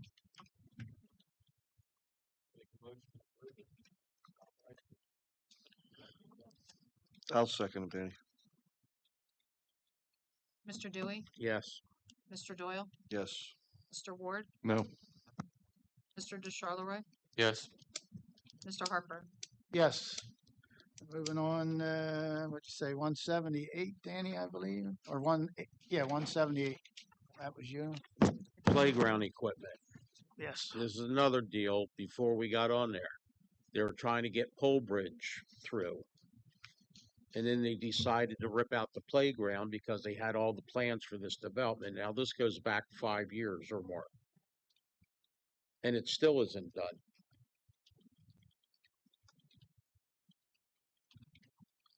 I think Pole Bridge should be done before Blueberry Manor gets done. At Blueberry Manor, last meeting or 2 meetings ago, we approved to buy the playground equipment, and that's that's moving ahead. That should be done before this one, yeah. Pole Bridge will be Pole done. Bridge should be done before this one here gets started. And my next question is, who's installing the equipment and how long is it going to take to get it done? Because we approved the stuff. Look how many years it took to do Country Lakes Beach. And I know they had Pinelands problems, but these projects just drag out, and we don't get them done. Danny, if I remember from our pamphlet, I think it says that Public Works is going to be supplying the labor. Okay, but it's been over 5 years on Pole Bridge. The kids don't have no place to play because they got ripped out. Yeah, we know. We're trying to get that back up and running. It's been moving along pretty good. We got, since we got things on board, and we got the drawings and stuff done. I believe we're doing the site work or getting ready to do the site work. I sent a draft, a concept plan of what the new playground will look like for Polbridge Park to Kendall today. Okay. Alright. So which one we doing first, Polbridge or Blueberry? The Polbridge will be done before Blueberry's done, and this is just to approve the order of the equipment. Yeah, I understand. But Yeah, but Polbridge's equipment's already been ordered. Looking for a motion. Motion to approve 178. Second. Mr. Doyle, Yes. Mr. DeCharleroi, Yes. Mr. Dewey, yes, Mr. Ward, Yes. Mr. Harper. Yes. All right, the next one, I believe, Danny, is 180. should be 79 and 80. No, you're looking at the old, you want the two I want the two sidebars? sides. Yes. That's 80 and 81 on Okay. Yeah, the numbers were really screwed up this week. Okay. I don't understand why we have to close this building during the summer. And I think at the time when they were negotiating the salaries, this should have been part of the negotiation instead of approving their raises, approving their package, and now we want to close the building. We have a responsibility for our residents to be here. And there's no reason whatsoever why they can't split it where some are off on Friday and some are off on Monday, but this building should be open. To give you an example, we're going to have a gigantic tax increase from the school, and people are working week to week, saving money to pay their taxes, and they wait to the last minute to get the money, and they come in here and the building's closed, and then they got to take time off Monday to come in and pay their taxes, and if they're late, they get whacked with a surcharge. We are here to serve the residents, not the employees. You know, there's times last year they get Friday off, Monday's a holiday. This building should be open 5 days a week. And next year, when it comes negotiation for their contract, work it out there. We can't change horses in the middle of the stream all the time. This place should never be closed on a Friday in the summertime. That's my opinion. All right, thank you, Mr. Dewey. I know last year we, had issues about this, and I believe that almost everyone was, talked to about this. If you read all the paperwork that goes along with these two I did read it. sidebars, there's not one set flat, depending on the department. They made arrangements to stay open until 6 o'clock on the 4 nights of the week that they will be here. So that should accommodate residents getting in to pay their bills and stuff. I went and talked, not with every department, but, I talked with a lot of the departments, and those people are mostly happy with this arrangement, and they understand they would be. that there is a flexibility. Do you think the productivity is going to increase having them work from 8 to 6? I'm sure they'll get tired working longer hours, but I think the township residents will be accommodated by being able to get in up till 6 o'clock at night every night. I believe they're open a half hour earlier with this schedule in most of the window departments, so you got a half hour sooner to get in and an hour and a half later, I believe, to get here and take care of your township business. So, I mean, again, that's just my opinion. But I did go out and talk to most of the departments, and they thought this was a schedule that they could live with and still serve the residents. I talked to them too, and there was a lot that aren't in favor of it. But I believe that the building should be open 5 days a week. Anyone else? Any discussion? Council President, if I may.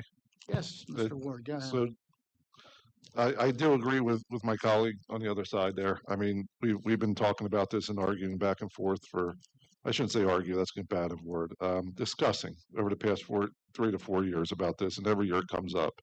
Um, Councilman Dewey, I support what you're saying as well. So that's just my 2 cents.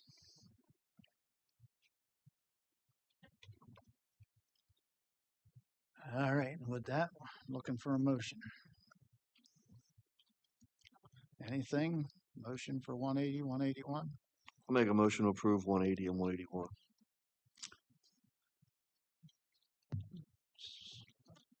Second the motion. Mr. Doyle, Yes.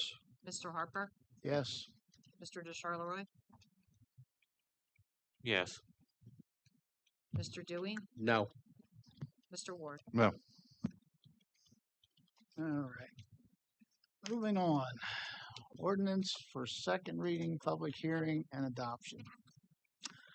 Ordinance 16-2026, an ordinance of the Township of Pemberton, County of Burlington. Oh, I'm sorry. Yep, 182. I'm sorry. That was you again, Danny, too? What's your question?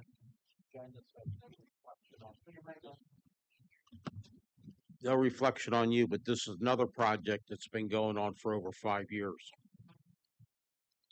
They are already done 2 phases, and this is the 3rd phase, and nothing's been done in over 2.5 years between ARH and this and that.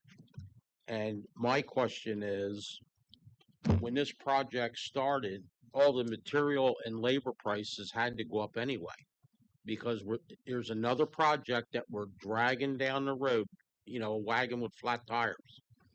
It's not your fault, but I'm just trying to prove an example. We get grants, we put it out for bid, and nothing happens. And is there any guarantee that it's even going to get done this year? Actually, there is. And I say that because the same contractor was awarded phase 5. Earls do a good job. Yes. So what Earl did was they did all the drainage work in phase 3 and 4, which is what this change order is for. They then also went immediately after they were awarded phase 5, subsequently did all the drainage work in phase 5. They're letting those trenches settle, and they will be coming back this summer and paving 3 and 4 and 5 all in one shot. Did they do the sewer manholes too? Or there's not a whole lot of storm drains on South Lake Shore Drive. They did all the storm crossings. Right. But I mean, if you go down there, you got manhole covers. They that should. are 2 inches low, 3 inches low. As part of their milling and paving, they will be resetting those as best they can. But yes, this all will be done this summer. I am awaiting a date when they will be coming back out to actually start the paving. It should be between the end of the month and early July, but both sections of the road will be paved this summer. Now, does that include they're going to finish South Lake Shore Drive and make the left to the bridge? No. So that's just South Lake Shore. The whole North Lake Shore is a different set of projects, which we're in the process of designing.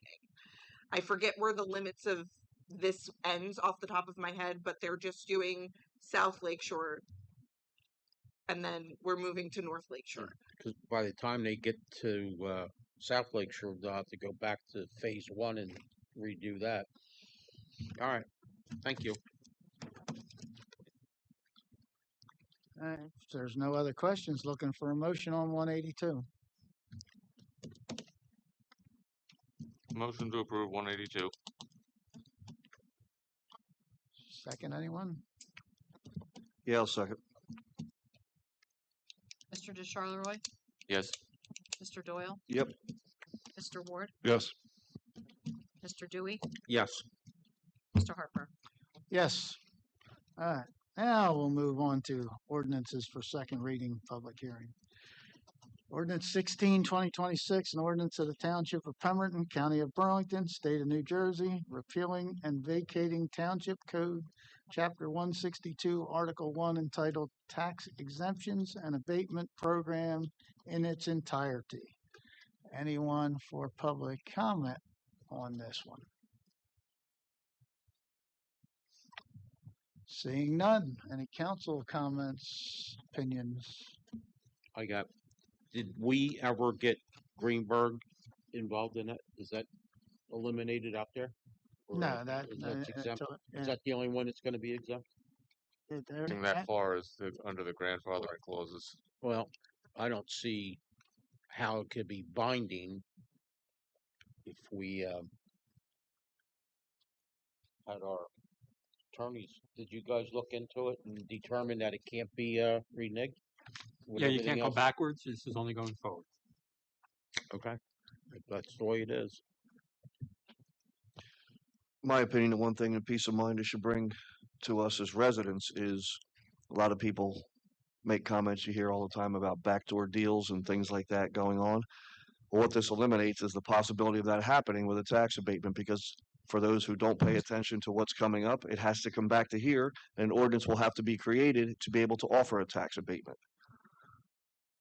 Everybody clear on that?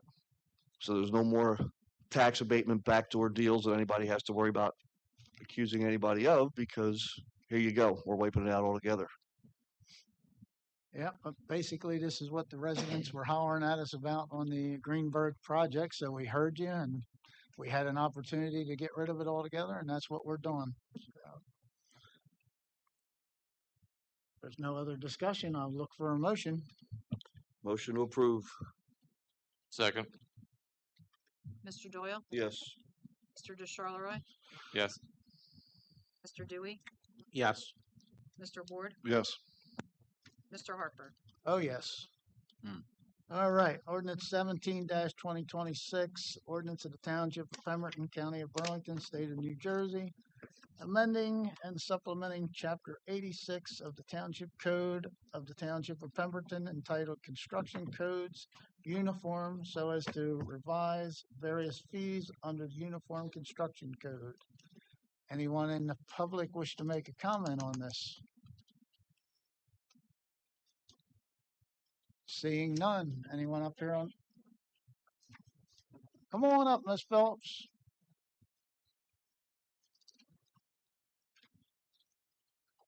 I got a question. Across from my property, from my house, was a house bought by investors. This house was purchased the end of February or the 4th week of March.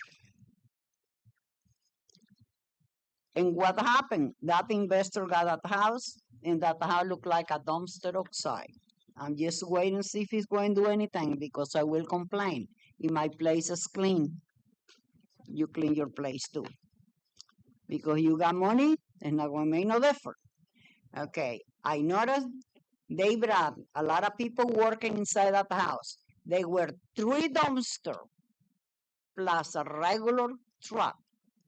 And when I walk there, because I'm in the corner there anyway, the back of the house is like a dumpster filled up in garbage. I don't know that the house was purchased as it is. The people walk out, the investor coming up there, and he grab it. He brought all the people to work inside that house. Ms. Phillips, can I ask you a question? Yes, I cannot. Excuse me. Excuse me. No, this has nothing to do with that. This is about increasing the fees for all permits and that kind of stuff. So if you have a problem with one property, you need to talk to Mr. Gerber and give him that address. Well, I just got only one question. That we supposed to get permit when we purchase a house and fix it inside the house, destroy the thing. Okay, there is no yellow sticker in that house, and it's 300 New Hampshire Road. Thank you. Thank you, Ms. Phillips.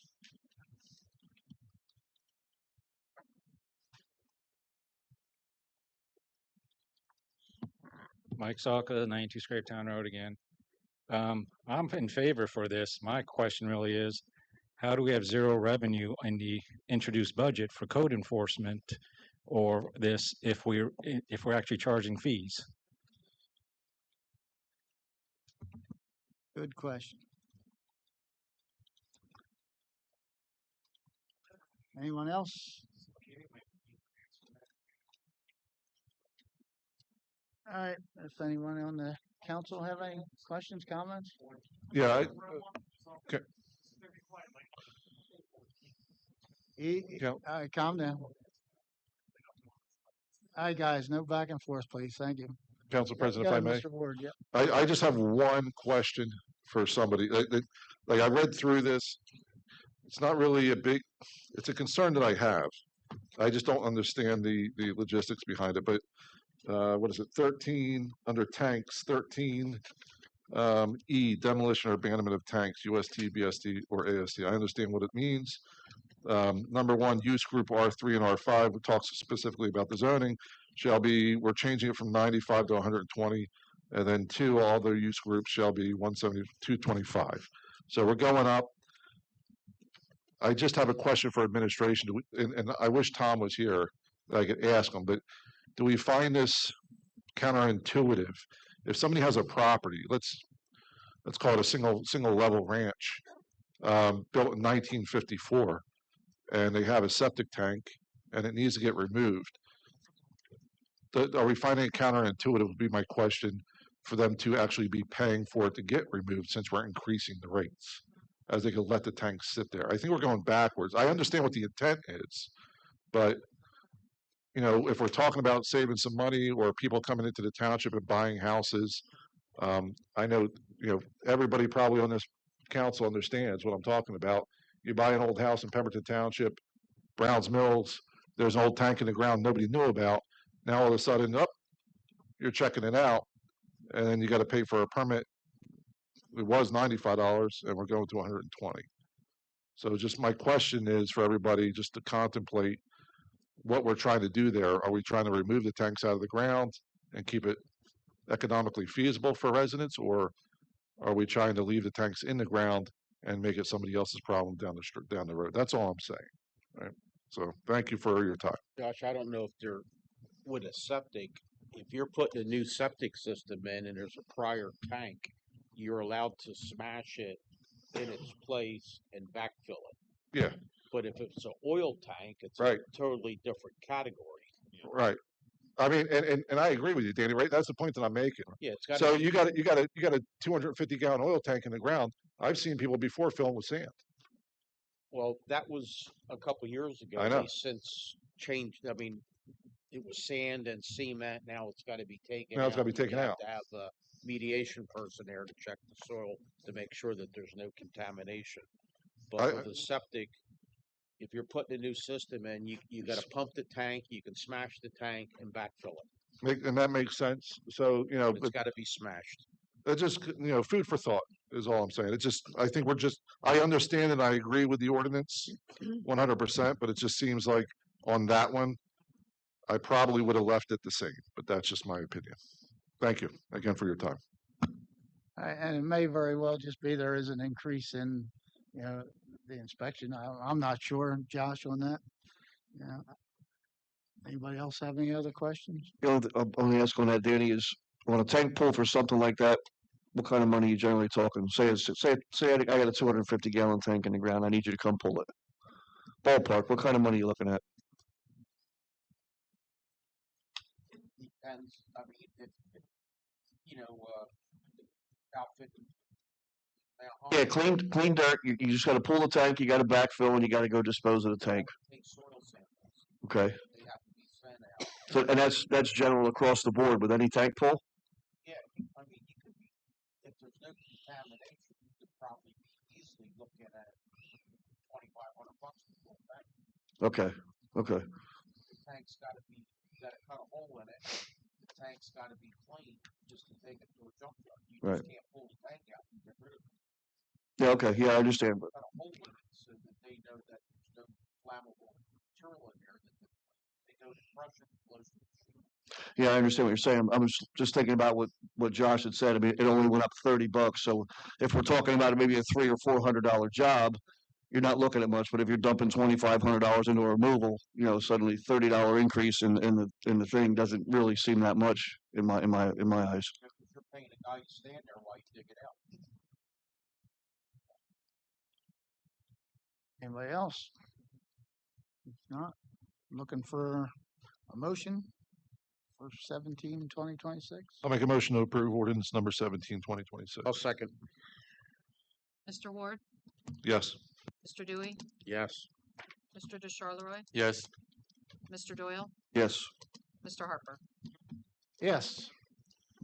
All right, now we're moving on to ordinances for introduction.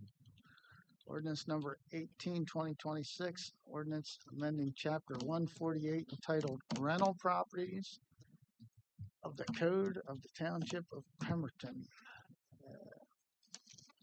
Anybody on the council have any questions about that one? Yeah, I got a couple discussions. Go ahead. I think it was 1973 or whatever when they outlawed lead paint.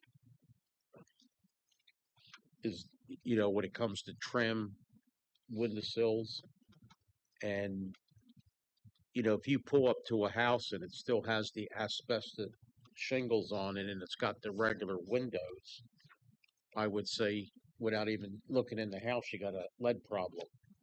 But most of these, we have some very good landlords in this town where they put all new windows in their house, all new trim, and paint it. But the lead thing is a pain in the butt. You know, I think once the house is inspected and it's got all new trim, new windows, the landlord shouldn't be raped for the 200 and whatever fee it is to inspect it. This, you know, it all went back to when they outlawed lead paint. All your trim was painted in lead paint. There can't be that many houses left in Pemberton Township that have the lead paint. And I think once you inspect a house that a landlord's renting, if it doesn't have lead paint in it, that should be the end of it. It should be marked on their file. There's no reason to check it for lead paint. You know, the lady over here said, you know, about the, you know, rent control. You know, when your taxes go up 26%, you know, somebody has to pay. Everybody's here to pay. You know, and if you can cut down the fees, you know, make them reasonable for the landlord, then he doesn't have to pass a bunch of money on to his tenants. You know, it's just common sense. There's actually a subsection in here that they can be, after all the issues are done, they can be remediated they can be given a lead-free certificate, and that will then eliminate the need for that. Where was that? Yeah, but when the tenant leaves, it's got to be re-inspected again, right? Or once a year, you know. I believe we're just talking about a general safety inspection, aren't we? It wouldn't be just necessarily for the lead. I mean, it's an overall inspection of the entire residence, the heating, the roofing, everything, to make sure it's suitable for the next tenant. Yes, and I believe this ordinance is somewhat in line with the state regulations. That's all we're doing is trying to, you know, we're just adjusting the fee structure a little bit, again, to be in line with the state regulations. Yeah, we're just following along for rent. You know, what the state. That's according to Hotel and Multiple Dwelling Act, NJSA 55:13A-3. Yes, it is. That's it. We're just trying to stay in line. We're increasing the fees a little bit, and that's it. It's still requires common sense, though. Well, they would have to change that at the state level. Yeah. I mean, it's not just this town. My daughter just had to have it done in the town she lives in because she owns an old house, and if it changes hands, it has to be, you know, checked whether it was checked previously or not. It's not just here in Pemberton; it's everywhere. Mr. Council President, it is a state statute. That's why it's being done. It's a requirement, and it does apply statewide. Thank you, sir. Anybody else? If not, looking for a motion. What's the next meeting, Amy? The 17th? Yes. Make a motion to introduce ordinance 18, 2026 at the June 17th meeting. I'll second. Mr. Doyle? Yes. Mr. Ward? Yes. Mr. Dewey? Yes. Mr. DeCharleroi? Yes. Mr. Harper? Yes. All right, moving right along. Ordinance 19-2026 for introduction. Ordinance of the Township of Pemberton, County of Burlington, State of New Jersey, vacating a portion of, what's that, Wren Road from the corner of Leonard Road along Wren Road to Block 13, Lot 101. Ro, you want to enlighten us a little bit on this? I think I know a little bit about it. So I received a request from Mr. and Mrs. Patel. They own all the land that surrounds this little area that they want to vacate, and they just want to vacate it because it doesn't make any sense. It's not improved. It's really just cleaning up the property they own and obviously putting the land back on the tax rolls. And if I'm correct, it doesn't impair anybody else's ability to get onto their properties. So, And by statute, if you vacate a public roadway, the vacated right of way goes back to the adjoining property owners, and these property owners own surrounding. So it would go to them. so nobody has any questions about it? Look for a motion for an introduction.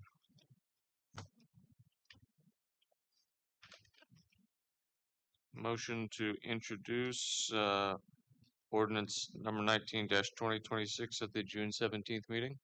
Yes. All right. Second one, anybody? I'll second. All right. Mr. DeCharleroi, Yes. Mr. Dewey, Yes. Mr. Ward, Yes. Mr. Doyle, Abstain. Mr. Harper. Yes. All right, moving right along. New business.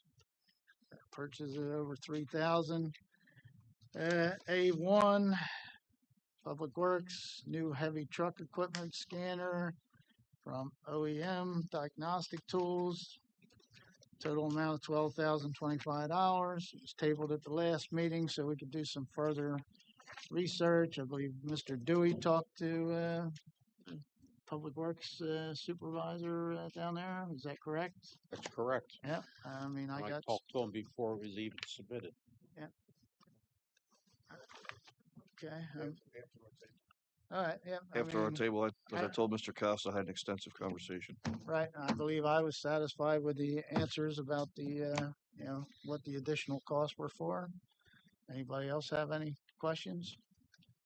The only thing I can say is they need it, and it'll end up paying for itself in the long run.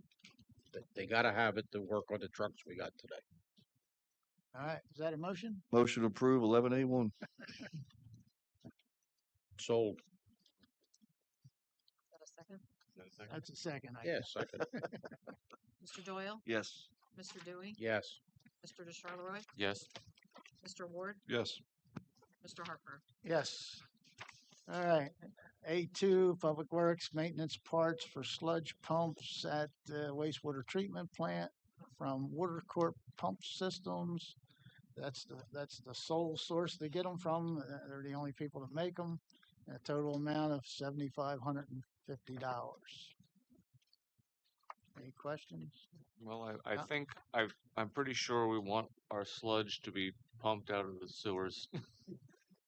I know, I don't want to see what happens if it stops.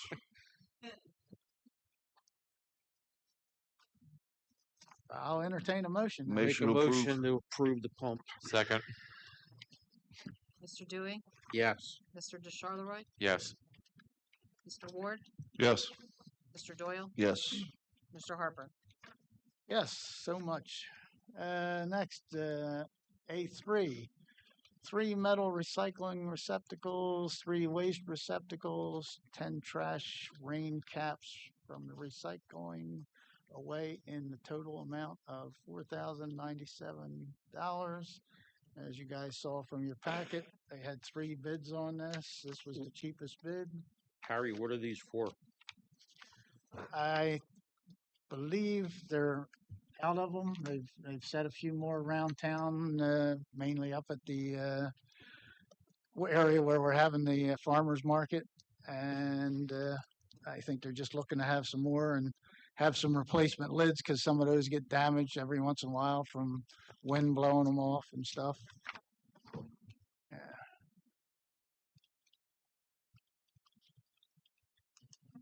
Harry, I believe that's coming out of the recycling grant. Yes, it's out, Yeah, okay. it's out of the either recycling or clean communities. I forget. I looked. Here it is. Yeah, it's the Clean Communities. Clean Communities Grant. Yep, yep. If there's no other discussion, I'll approve A3.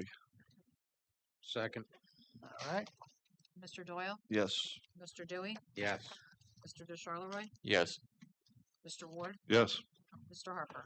Oh, yes, thank you. Next is A4, administration, annual website fees, tech support, and WCAG compliance and remediation services for the revise in the total amount of $4,800. I believe that's what keeps our website running. Yes. Yes. So it's an annual contract. And the WCAG compliance, I'm not exactly sure what that stands for, the letters, but it is to keep us ADA compliant. So the handicapped people can access our website and still be able to navigate it. But that is a requirement now. Or it will be by 2027. Thank you. Well, Thank you. speaking of the ADA, do we, what we have out here, is that legal? For Well, the handicap parking? the handicap, yeah, but this is for the website. This is Okay, but yeah, I mean, I just heard her say, ADA, yeah. American Disability. I don't know specifically what you're talking about out the parking lot. Parking the handicap, you get out of your car, you lift your foot up 8 inches to get over the curb. You walk across the grass or park your car and walk all the way down to where you have the red map. I don't want to put our engineer on the spot, but it is the way we have it. We have walkways at either end of the parking lot for people. I do not have an answer right now, but I will look into it. Let's put it this way. How many people fell in the parking lot in the last 2 years? I don't know, and I don't know what that has to do with buying this website annual contract. Yeah. I'll put it's on my to-do list. All right. Thank you. Check and see if we're compliant. Thank you. All right. If there's no other questions relevant to this purchase, looking for a motion. Motion to approve. Second. Mr. DeCharleroi? Yes. Mr. Dewey? Yes. Mr. Ward? Yes. Mr. Doyle? Yes. Mr. Harper? Yes. All right. Now for the fun part, bill list. Anybody have any questions or problems with the bill list?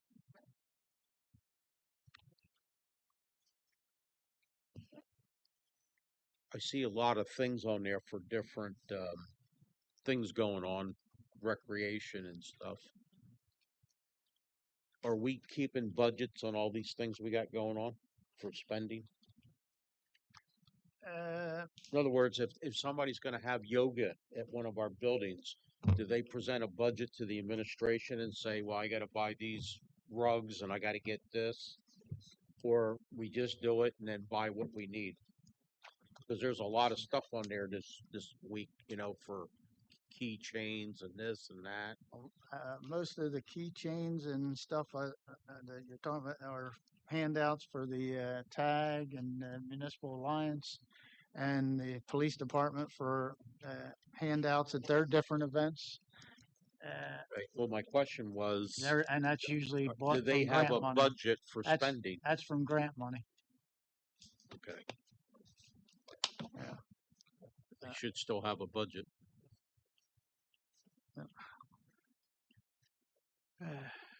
Like when they did the Nesbitt Center without going through the council. And how much was that with furniture, cement work, this and that, and we were kept in the dark. That's why we have a money problem.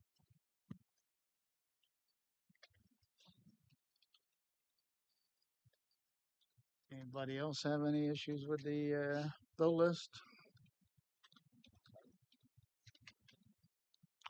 If not, I'll entertain a motion.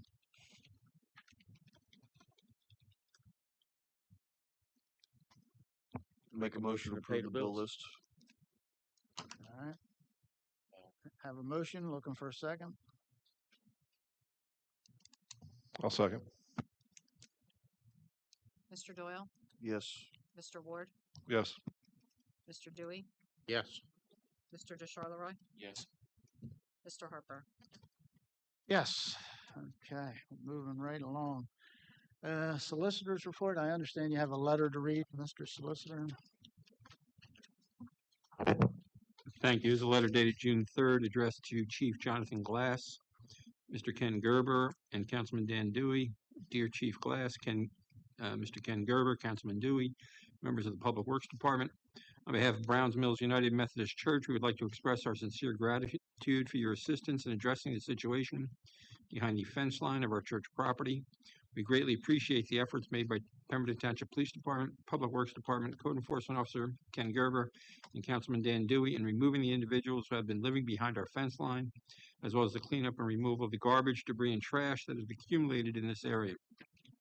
As a church that operates Little Lambs Preschool, maintaining a safe and secure environment for our students, families, staff, and congregation is the utmost importance. Your prompt attention to this matter has helped restore safety and cleanliness to the area surrounding our property. We're especially thankful that the township recognized that.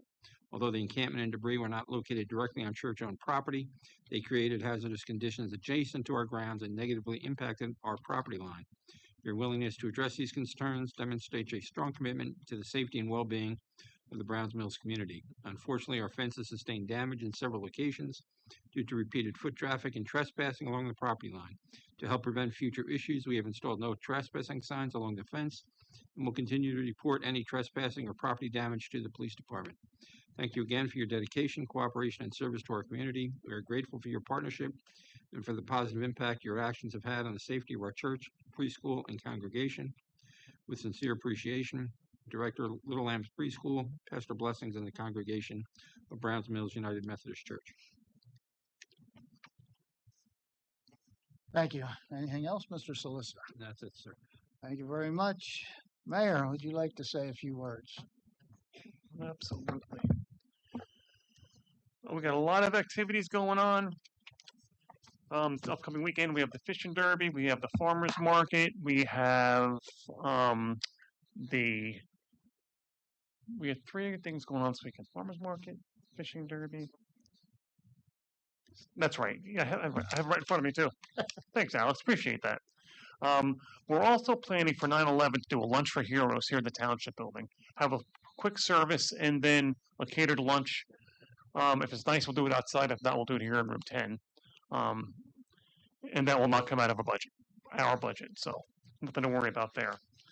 I had the great opportunity of reviewing some scholarship packages recently for Justine's Girl Scout troop. And I got to tell you, we have some amazing girls in this township. It was hard to pick just one. Just the aspirations and the way these kids think. It's amazing. They're wise beyond their years, and you should be very proud of them. They did a great job. That's all I got for tonight. Thanks for hanging in there with us, and have a great evening. Thank you, Mayor. Business Administrator. I just have one comment regarding the ordinance with the fees. I just wanted to let everybody know that one of the things that our new construction official identified were fees charged to farmers for accessory structures. It was astronomical. So that has been corrected, and I know that Tom Boyd, if he was here tonight, he would want me to let you guys know. The other thing is, Justine, thank you for all you do. It really shows when you bring these kids in here. I mean, I don't know what they would do without you. Thank you for everything you do. Thank you. Have a nice night. All right, thank you, Amy. I understand you want to say something. Yes, I just wanted to let everybody know that the ordinance that was passed allowing for the Charter Study Commission, that question will be on the ballot this November. I have confirmation from the county clerk's office. And the commission members, they do have to run for that position and have to be on the ballot in November. Those petitions are available through my office beginning tomorrow. You will have to get 100 signatures. Any other questions, you can address them to me, but those petitions are available. You can either come in and get them or email me and I will provide you the petitions. That's it. All right, thank you. Any of the other professionals have anything to say? No? Ken? Hey, good evening, everybody. Our code enforcement office has been out working diligently throughout the community. This time of year, of course, it's a grass issue. We're trying to get to everybody that we possibly can. I would encourage anybody here in the audience that if they have an elderly neighbor, a sickly neighbor, a veteran that is struggling, to get a hold of us, get a hold of me, and we'll see what we can do about getting somebody out there to assist them in getting this done. We are trying to beautify your neighborhoods, and it's a monumental task. But I assure you that we are going to continue to diligently address each and every issue as it comes across our table. Since January, our inspectors have inspected over 2,220 properties. That's about 450 a month. They're out there and they are diligently humping and working to make your community the best that they possibly can make it. And thank you very much for everybody's support, and it's so much appreciated. Have a good evening. Yeah, thank you, Ken. Right, to council, Mr. Dewey, you want to start tonight? Sure. The letter that Tim read, I'd like to add two names that weren't mentioned, and it's Stacy and Kevin from that department. It was the first time that I ever interacted with them, and they were 100% professional. They were on their A game. They communicated with me, and the thing got resolved. And they did an excellent job, and I was really proud to even be with them. I mean, they were so professional; it was unbelievable. And Ken and Tom, I know you had a lot to do with that. I mean, you could be proud of those two. Believe me when I tell you. Mr. Dewey, thank you very much, and I will be sure to pass that along to Kevin and Stacy tomorrow morning. So why I still get you in a good mood? What can we do about the gas station across from the Wawa in Pemberton that's falling down? That is on our target list. Okay. We're working on that now. I mean, it's a total hazard. We have our professional team working on it. The tanks are still in the ground, and it's an eyesore. I appreciate it, Ken. Not a problem. Other than that, thanks everybody for coming out. We're doing our best. And I'll see you at the next meeting. Thank you. All right, Charles. Just a note, with summer coming on and the weather still looking like it's doing its crazy seesawing, everybody be careful out there when it gets real hot like it's going to get over the next couple of days, because that's when the dehydration and heat stroke creeps up on you. Stay hydrated and stay in the shade when it's that hot. Thank you, Charles. Perry? I just have two things. One, Marty, excellent job. I was going to a job I had down around the lake, and I drove past there, and I'll tell you what, folks, if you haven't driven by there, you really should. I would put their work, along with Public Works and all the other people that were involved with it, I put that corner up against any town that borders around us that are more financially sound, maybe, so to speak. I can't wait to see what that place looks like if the residents keep up with it when some of those plants mature in about a month or 2 months. It's amazing now. It's only going to get better. Thank you very much. Please keep up the good work. And secondly, 56 years here in this town, I can tell you that I'm a little tired of more than 50% of the time you see Pemberton Township in the news, it's on something negative. The office that starts over there with Mr. Gerber and now Tom in it and everybody else working for them, the changes that they're making are what bring us up out of the proverbial gutter, so to speak. That's where it all starts. We're not here to punish. We're here to just help improve. I guarantee you, if you get a ticket in the mail, it's not just come to court and pay your fine. They're encouraging you to do the right thing, to bring your property within the standards of what we would want. You know, you improve your property to make your neighbors look better. And you would hope that they would do the same thing to theirs to make yours look better. That's what a neighborhood is about. And if we can all get on the same page as that, hopefully after a while, a couple of years down the road, maybe he can start laying off some employees and save us some more money by everybody falling in line. Other than that, I appreciate all the work that's being done. Excellent job. Have a good night, everybody. Mr. Ward. Thank you. I too want to wish everybody have a good evening. Thank you for sticking around. Um, you know, really appreciate everybody's input. And again, see me after and we'll talk. And I'll make myself available if anybody else wants to talk. So thank you very much. Have a good night. All right, thank you. I'd just like to bring up a few things. We got a lot of stuff going on in town this week, as the mayor was saying earlier. So make sure you get out, see some of the stuff that's going on. And it's nice to have all these good things going on every weekend. It's good for the town, it's good for the morale of the people. I just like the fact, we hear, like I said a couple meetings ago, I'd rather hear the good stuff, and there is more good if we just look in the right direction than there is bad in this town. I had the honor last night of being out at a drill, I'll call it, with our volunteer firefighters. And they were getting shown some new equipment, and at the same time, the new members were being trained on how to do extrication out of an automobile. The 11 members of the fire department there are very professional at all times, including the 3 new recruits. They did an excellent job. I'm glad that we have these volunteers in the town to do that kind of stuff. I also want to reach out and say thanks to Always Towing, because they donated the car that they got to work on and the property there, their time and stuff. It's good to see so many things.